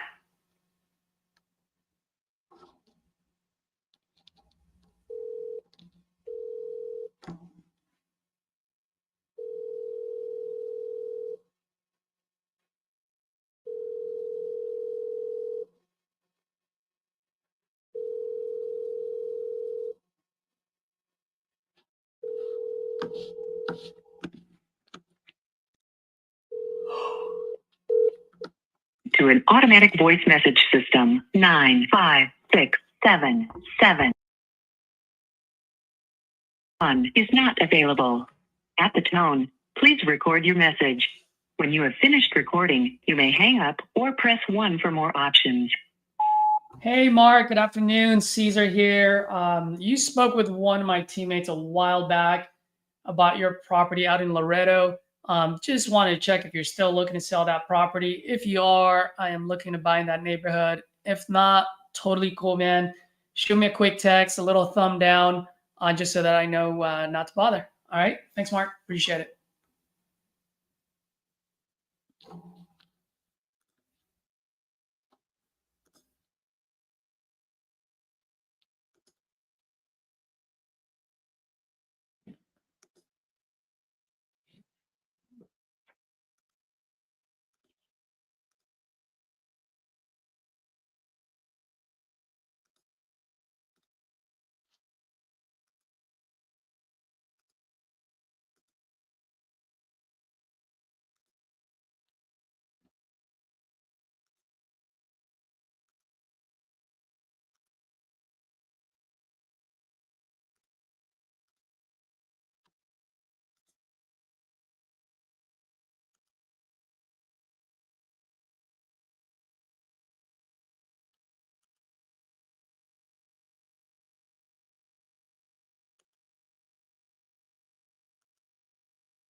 All right, let's talk to Greg.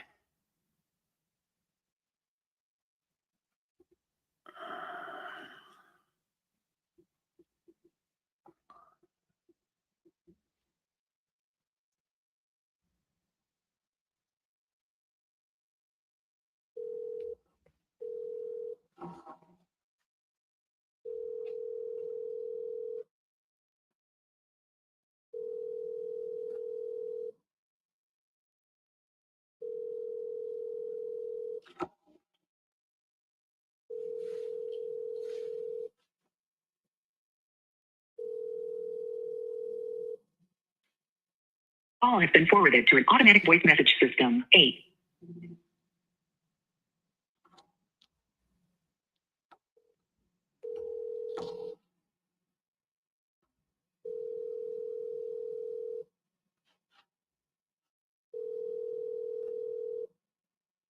Forwarded to an automatic voice message system. 850.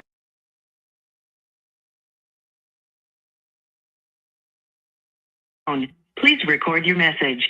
When you have finished recording, you may hang up or press 1 for more options. Hey, Greg. Good afternoon. Caesar here. Just calling about your property on Right Place. You spoke with one of my teammates a while back. Looked like you were looking to sell that property. Just wanted to see if you still are. If you are, I am looking to buy in that area. If not, totally cool. Just shoot me a text and give me a quick thumb down, and I'll know to take you off the list. All right. Thanks, Greg. Bye.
has been forwarded to an automated voice messaging system.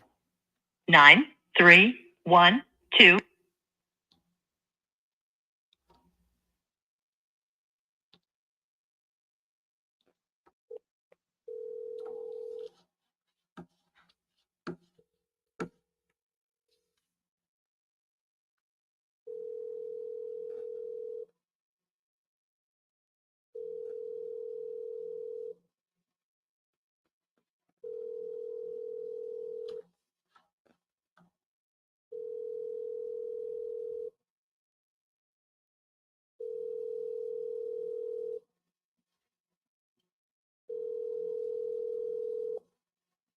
Has been forwarded to an automated voice messaging system.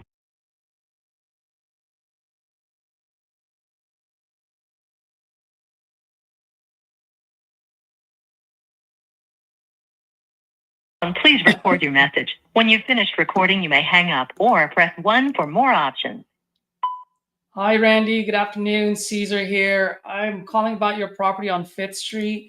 Looked like you spoke with one of my teammates a while back, and I just wanted to see if you're still looking to sell that property. If you are, I am looking to buy in that neighborhood. If not, totally cool. Shoot me a quick text. Thumb down would be fine, so I know not to bother. All right. Thanks, Randy. Appreciate it, man. Bye.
Howdy, great question.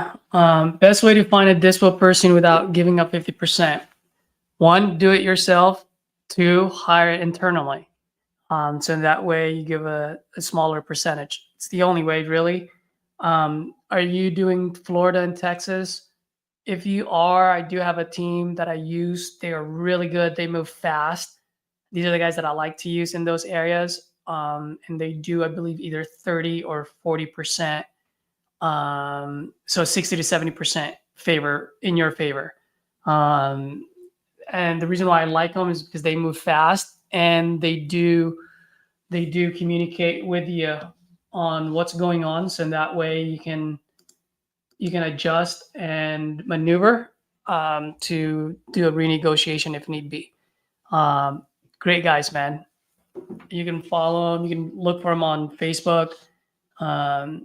I'll drop his name on the comments here on the chat, and just mention my name when you give him when you DM him.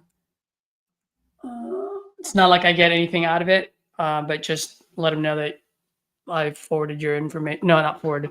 That I told you to reach out to him. How do you hire? Well, that's a great question, man. So here's the thing, like the reason why I'm doing my dispo here and there is because I want to learn how to hire, right? Like a lot of people would just hire someone, and if you don't know how to dispo, like how do you know if they're doing a good job or not? And so I don't like to do dispo, but I'm doing it so that I can understand how that dispo works. So in that way, I know the objections, I know how to rebuttal it, and I know how to work that department, right? And so I think once you know how to dispo the deal, then that's when you can finally answer that question on how do you hire.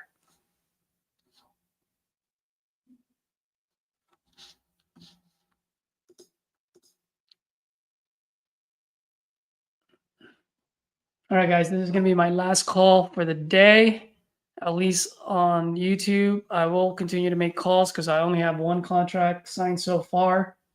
Today is Tuesday, so I need to have 2 by the end of the day. I'm actually shooting for 3, so in that way I'm ahead of the schedule.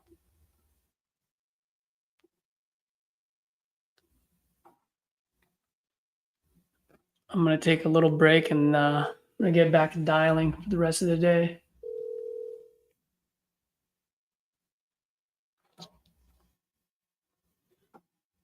I have a feeling my number's showing up as spam or something.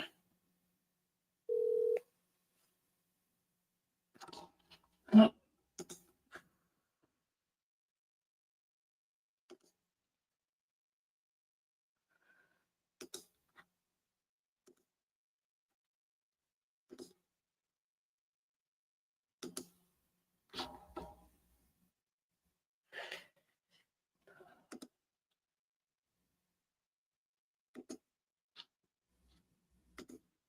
All right, guys, I gotta grab a little bit of lunch, and I'll definitely be back on tomorrow. I'll be doing a lot more live seller calls because I haven't done that live in front of you guys in a while, so I want to get back into it.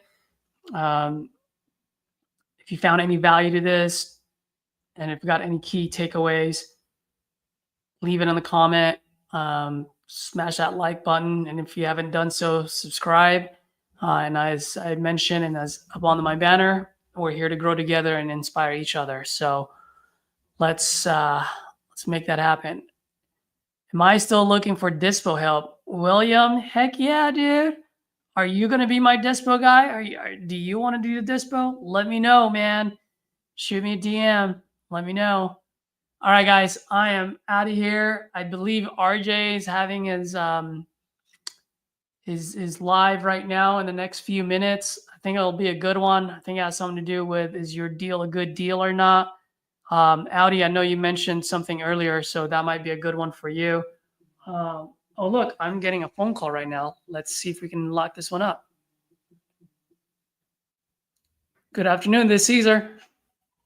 Hello? Yes, hello?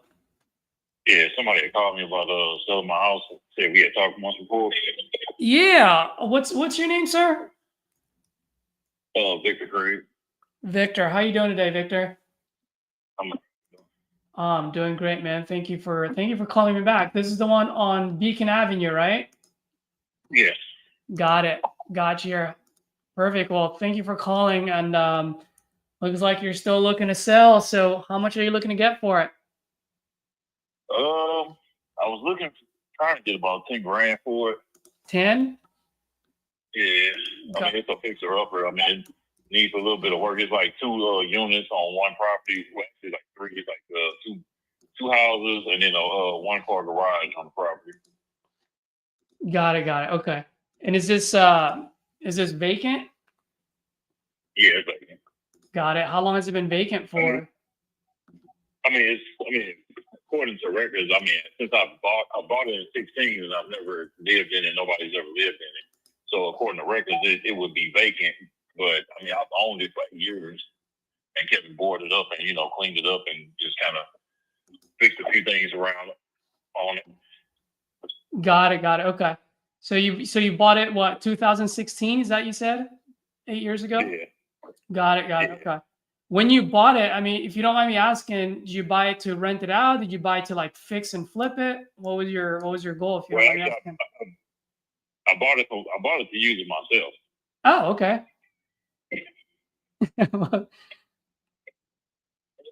Hello? Yeah. Oh, got it. So, and then it's been vacant since then. And what got you selling now? I was looking for another property. Actually, I was actually trying to sell it to get another property, and that's the only reason why I want to sell it. But because I don't want to just sell it and not have nothing to back up what I got going on over there. Got it. Got it. Okay. Well, let me ask you, But- man. I'm sorry. Go ahead. So just Christy. I'm looking for a property that needs work done to it, but does have like working like utilities in there, like water, electric, just stuff like that. So it's like I'm looking for a cheap house. So the thing about it is I want to sell it, but I also want to put that money towards another house so I can, try to pay on something. Yeah, I gotcha. Are you looking for the house that you're looking for? Are you looking for yourself, or are you looking to as an investment it's for property? me. It's kind of investment, but it's just more so myself. Like I'm investing in myself as far as what I got going on. Got it. Got it. Okay. Well, I mean, I do come across a lot of deals out there, so I might be able to find one for you as well. Well, let me ask you, for this property of yours, what's the it's the 2-bedroom, 1-bathroom, 1,279 square feet. Does that sound right?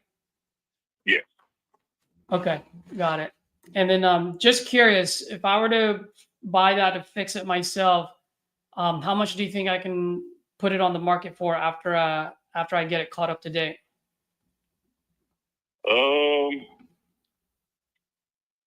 I'm not sure because I haven't looked into the properties around there. I see a lot of houses going for cheap around there, but it's still some that need fixing up. So I really don't know what people's asking prices for like a house that's newly renovated over there, because I see people renovate houses, but then they're like living there themselves, or they fixing up for themselves or something like that. So Yeah, because right now I'm looking at it. It's pretty much a full gut right now, right? It's a gut job. yeah.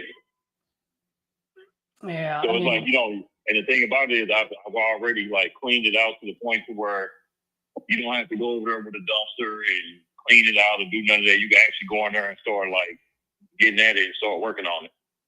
yeah. I mean, I have. What year was this built? Do you know? I think it said like 1912 or something like that. It's like an older year. 1912, right? Yeah. I mean, there's one on Plover Avenue. You know where that is? You said Plover? Plover Avenue. Yep. It's I think it's like 4 or 5 blocks away from you. It's right by the church, by Ephesus Church. I mean, this property is it's pretty much a ready move-in property, selling for $50,000, and it's been on the market for 27 days. I mean, it sounds like I'm looking at just some of the property that's being sold. I mean, it looks like it's like a $50,000, maybe $80,000 block at the most. Is that pretty safe assumption there? Yeah, I would say, considering that area, I mean, it depends on how it's, fixed up or whatever, To me, I figure if you fix up both houses, plus, expand on that garage a little more, either make it bigger or just put like a carport right there or something, or, just knock it down altogether to expand the backyard. I feel like it'll, bring the value up on the house a lot more. Yeah. When you said that twice already, you said, so there's 2 houses in there? Yeah. Is it like is it a duplex or? No.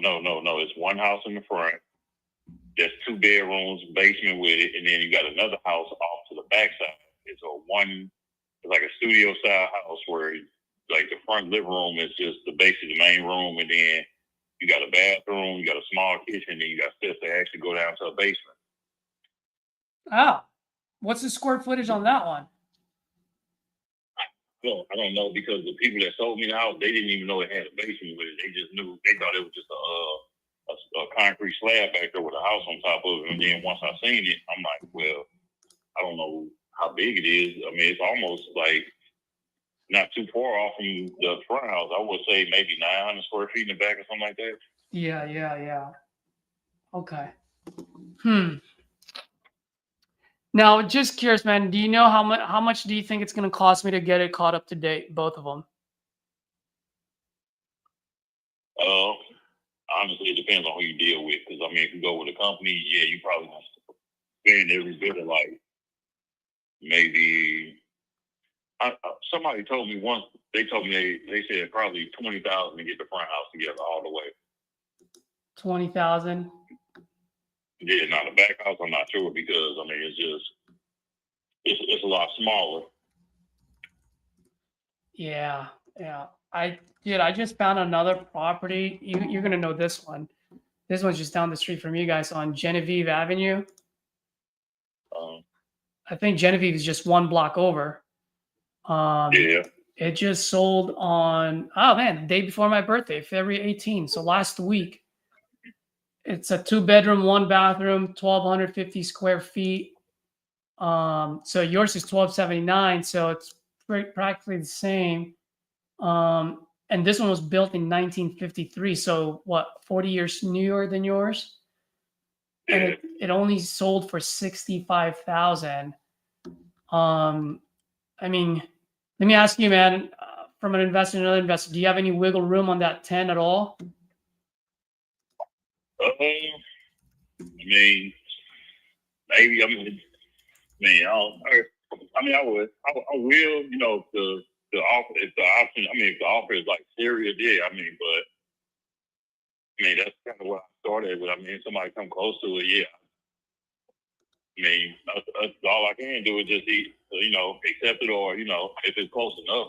Yeah. I mean, just to let you know how I'm looking at it, and I'm always transparent with everyone that I talk to, because I always say, man, I'm not a baker. I don't like to sugarcoat things. You know what I mean? And if it makes sense, it makes sense. If not, no problem, no harm, no foul. But here's how I'm looking at it. If I can fix that place up and sell it for, let's say, 65, right? Now you said that I'm going to put in about $20,000 on there. So with 20,000, and I'm sure you know this, 'cause it sounds like you've remodeled places before, $5,000 to $10,000 easily evaporates, right? Especially that place has been vacant for 8 years, has gone through 8 different winter seasons. You know what I mean? Pipes burst. So I got to give myself a little bit of cushion. So maybe an extra $5,000, maybe $15,000 most. As far as rehab cost goes. So from 65, I already got to subtract 30,000 from it. It only leaves me with $35,000. And here's the thing: as far as my business goes, I just got to keep the lights on. I'm not trying to get rich off one deal. So really just dollar in, dollar out, right? So if I put in anywhere from $20,000 to $30,000 of rehab, I'm just looking for $20,000 to $30,000 of profit, just because, once again, some of that profit can easily get eaten up if I have to fix more things in there. So if I do $10,000 to you, I'm literally I'm left with less than $20,000 of profit, which can easily get eaten up. So I mean, if I were to do this, I could probably do this at 5. Yeah, that's way too low. I think that's like more money back to it than just Yeah. than what I paid for it and taxes I spent on it or whatnot. Yeah. Well, let me ask you, I mean, if 10 is too high for me and 5 is too low for you, is there a number in between that can still put a smile on your face and get you on to your next spot? I mean, I want to say no. I want to try to, stay between maybe 9 something like that. I mean, I don't want to go no lower than that. If I can really if I can get close to that, then I mean, it really don't make sense to me for real. Keep it, and then because I've been just paying the taxes and just holding on to it and just using that as I can or whatnot. But, I mean, I would like to get a functionable house, but at this point, it's almost impossible to even get a house that I can get into, and because of the market and just everything that's going on. And what people want for their houses and what it costs to get into a house and all that stuff is just, I mean, Yeah, and yeah, everybody's buying houses up. Like every time a cheap house go on the market, it's sold fast because everybody's trying to do the same thing. yeah. So I mean, and then my thing is I want to get out of that area. I want to buy another house in that area. I'm not saying it's a really bad area. I wanted I kind of got my eye on a different area, pretty much. yeah, And so I mean, and I know I'm gonna have to end up coming with some money to get a house or get somewhere close to the house that I want. But yeah, if I sold my house for that much, I wouldn't even be able to put it towards nothing for real. I mean, $5,000 wouldn't even get me started with even a down payment on the house. I don't even think for real. yeah. No, I gotcha. Let me see what I can do here. I'm at the end of the day, I just got to look at what the market is telling me, you know? Just bear with me for 1 sec. I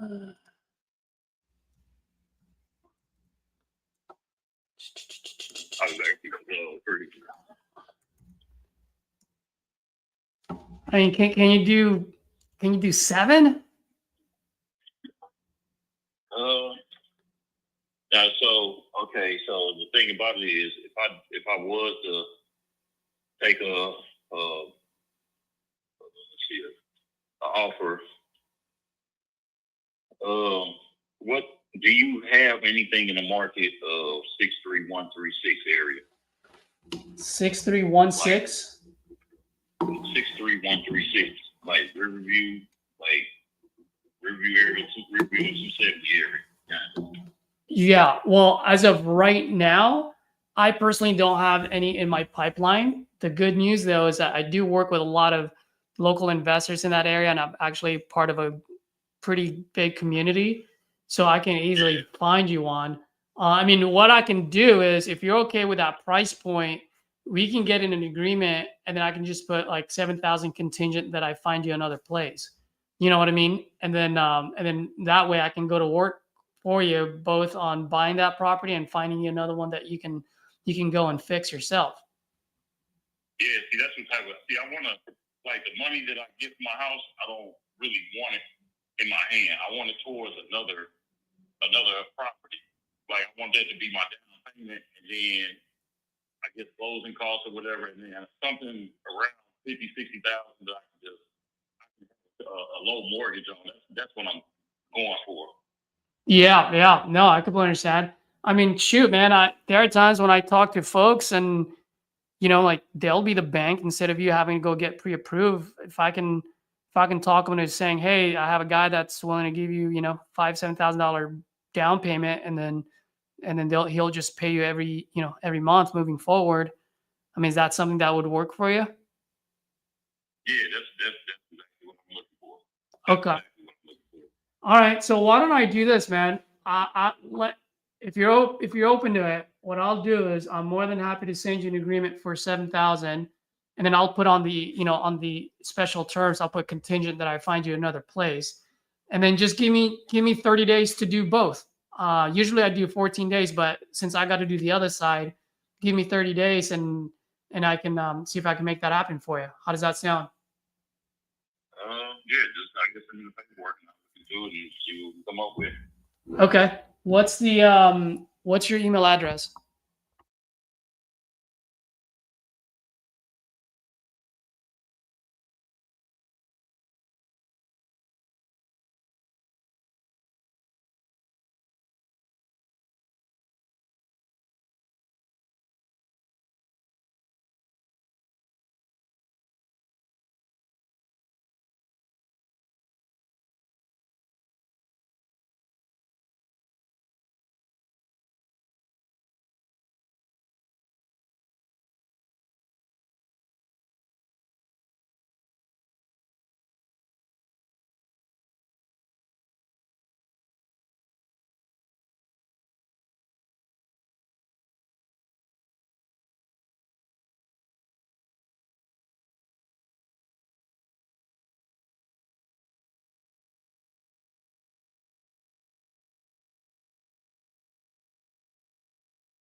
you'll live at, right? You'll live in. Yeah, it's something I'm gonna live in. Okay, so you want something that's livable, or doesn't matter to you as long as you're able to fix it? It doesn't matter. As long as I can go in there and I can, store my stuff, I can go in there, flick on the light switch, wash my hand, whatever. That's what I'm looking for. It doesn't have to be fully livable as long as it's functionable where I can go in there and just turn on the light and, turn on the water or something like that. Got it. And then and do you have what about 63112? Is that a good area for you, or is that a bad area for you?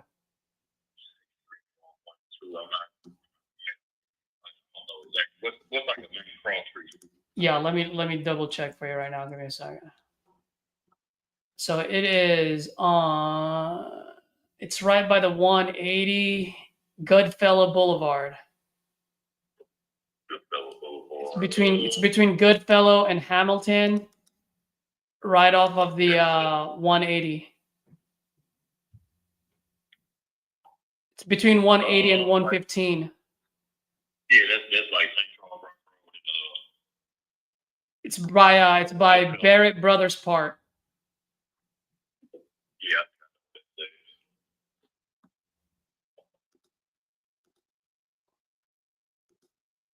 Because I just talked to a lady probably about an hour and a half ago.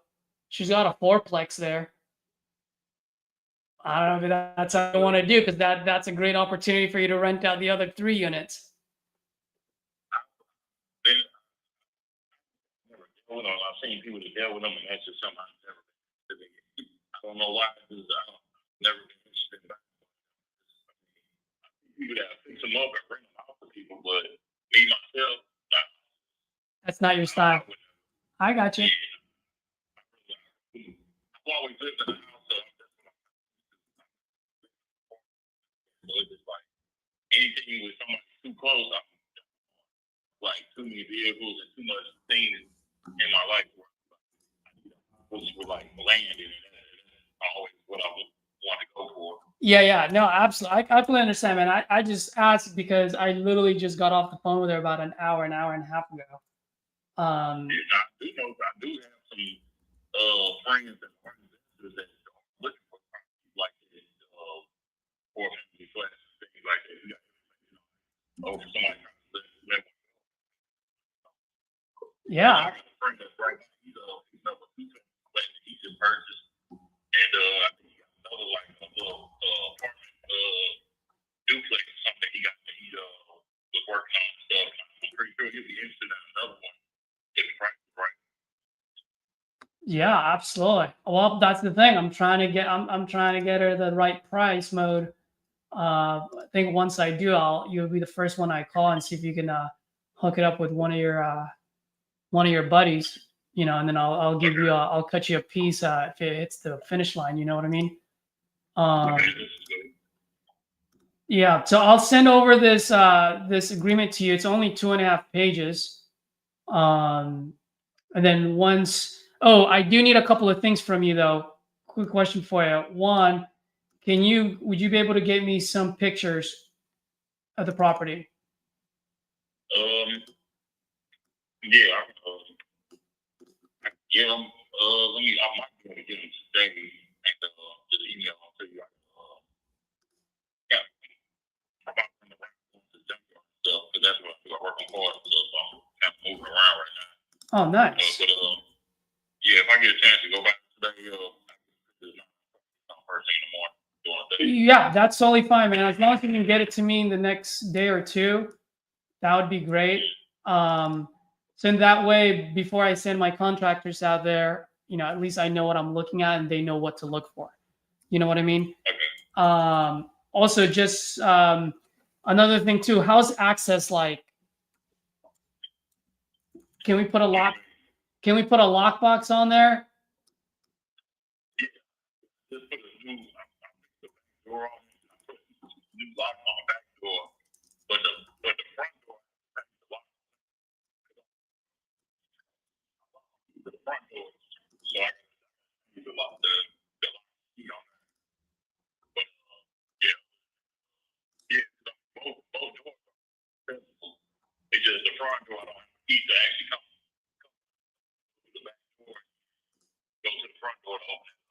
Okay. Yeah, I mean, at the end of the day, like a lot of times my contractors, I don't have control over their calendar, you know, and then it's tough to get a hold of them, and then all of a sudden they'll call me out of nowhere, going, "Hey, man, I'm 2 blocks away. Can I go see the place now?" And I'm like, "Bruh." So instead of me bothering you, if we can put a lockbox on there, or if you can hide the key somewhere, so in that way my guys can go in there when we need to, that would be great. Okay. Yeah, we try to figure something out like that. Okay. Another case for Victor. And then one last thing, I'm about to send this agreement over to you right now. Find another place for Victor to buy. The one thing that I do want to mention is that as far as my process goes, obviously once we get an agreement, I'll open title to make sure title is clear. And then I'll send my guys out there just to make sure everything we discuss. I'll get multiple bids. I got to get the cost down. You know what I mean? And then also, anytime I buy properties outside of my market, I always like to partner up with a local investor. And the only reason why I do that is just to keep a set of eyes on my project at all times. You know what I mean? It's just a good way for me to protect my investment. So I'll definitely, now the good news is I've done business out there. So I already have local partners, you know, for them to go see that place. Yeah, the house is in my name. I'm the only thing is I'm probably like maybe a year or two, but $200 a year, so Got it. like $300-400 just to hold on. No liens, no loans on the house. Got it. Yeah, I mean, I'll pay all the closing costs, no realtor fees. The only thing you'll be responsible for would be obviously any back taxes and any prorated utilities and prorated taxes. That's it. And then whatever you said you owe about $300-400, that will just come off of the 7,000. Yeah, just Cool. Yeah. All right, man. I went ahead and sent it, so you should have it now. If you don't see it, check your spam folder. It might be there. And then let me know if you have any questions. If you want me to go over it with you from top to bottom, I can do that as well. yeah, look over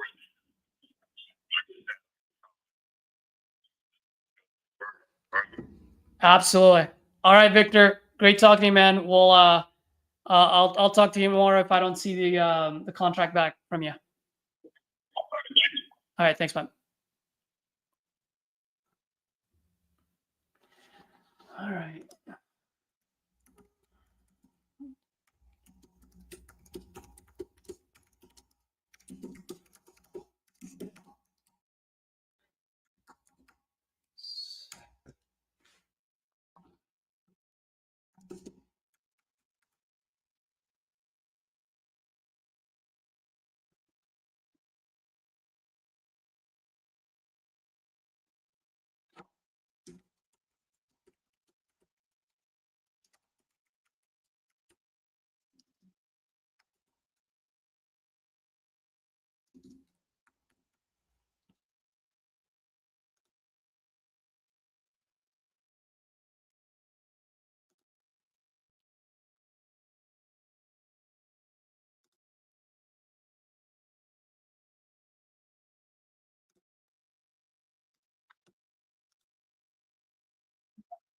All right, guys, that's 2 contracts, and I got a respond text message while I was talking to him. So let's see who that is.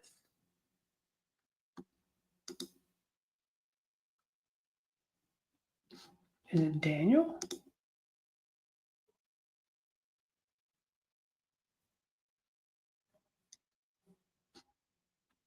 All right, this guy called me. Let's call him. Let's see if I can go for a trifecta here. 343. Let's go. Let's make it happen.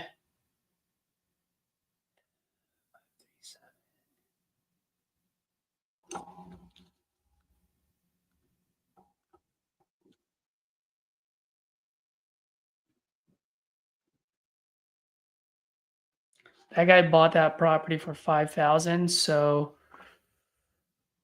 getting it at 7. The reason why I took it is because of the other house that he's talking about. If that other house wasn't there, I wouldn't have taken it.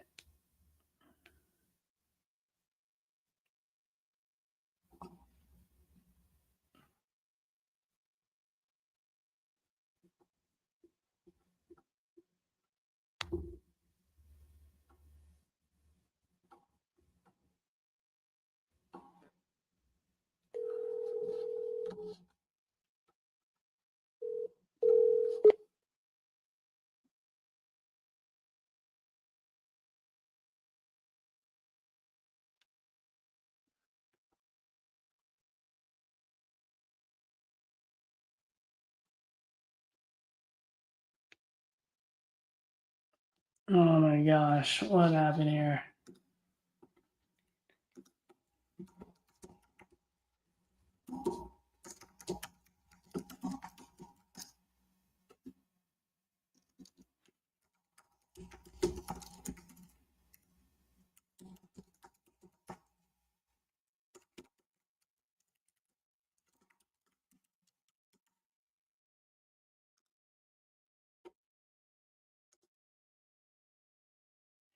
All right, let's see here.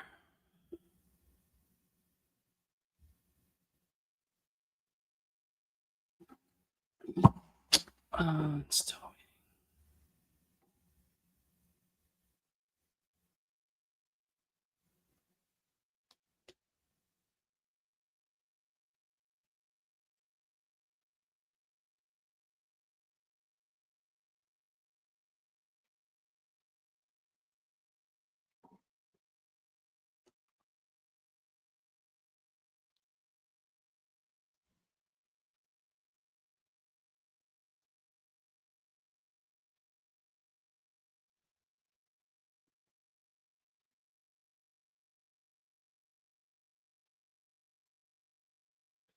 All right, guys, let's see if he responds back. If he doesn't, I am done for the day. As far as YouTube goes, I will take lunch, listen to RJ Bates for a little bit, and dial again. Dial for some dollars.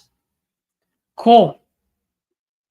All right, guys. Let me know if you have any questions. Like I always ask, if you guys found this to be valuable, leave your key takeaway in the comments below. Really appreciate that. There are folks that do watch us from time to time, especially new ones. So any key takeaway that you can drop on there would just help someone out.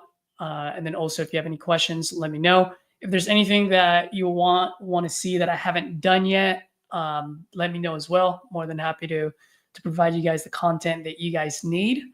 Other than that, smash that like button and subscribe if you haven't done so. See y'all tomorrow.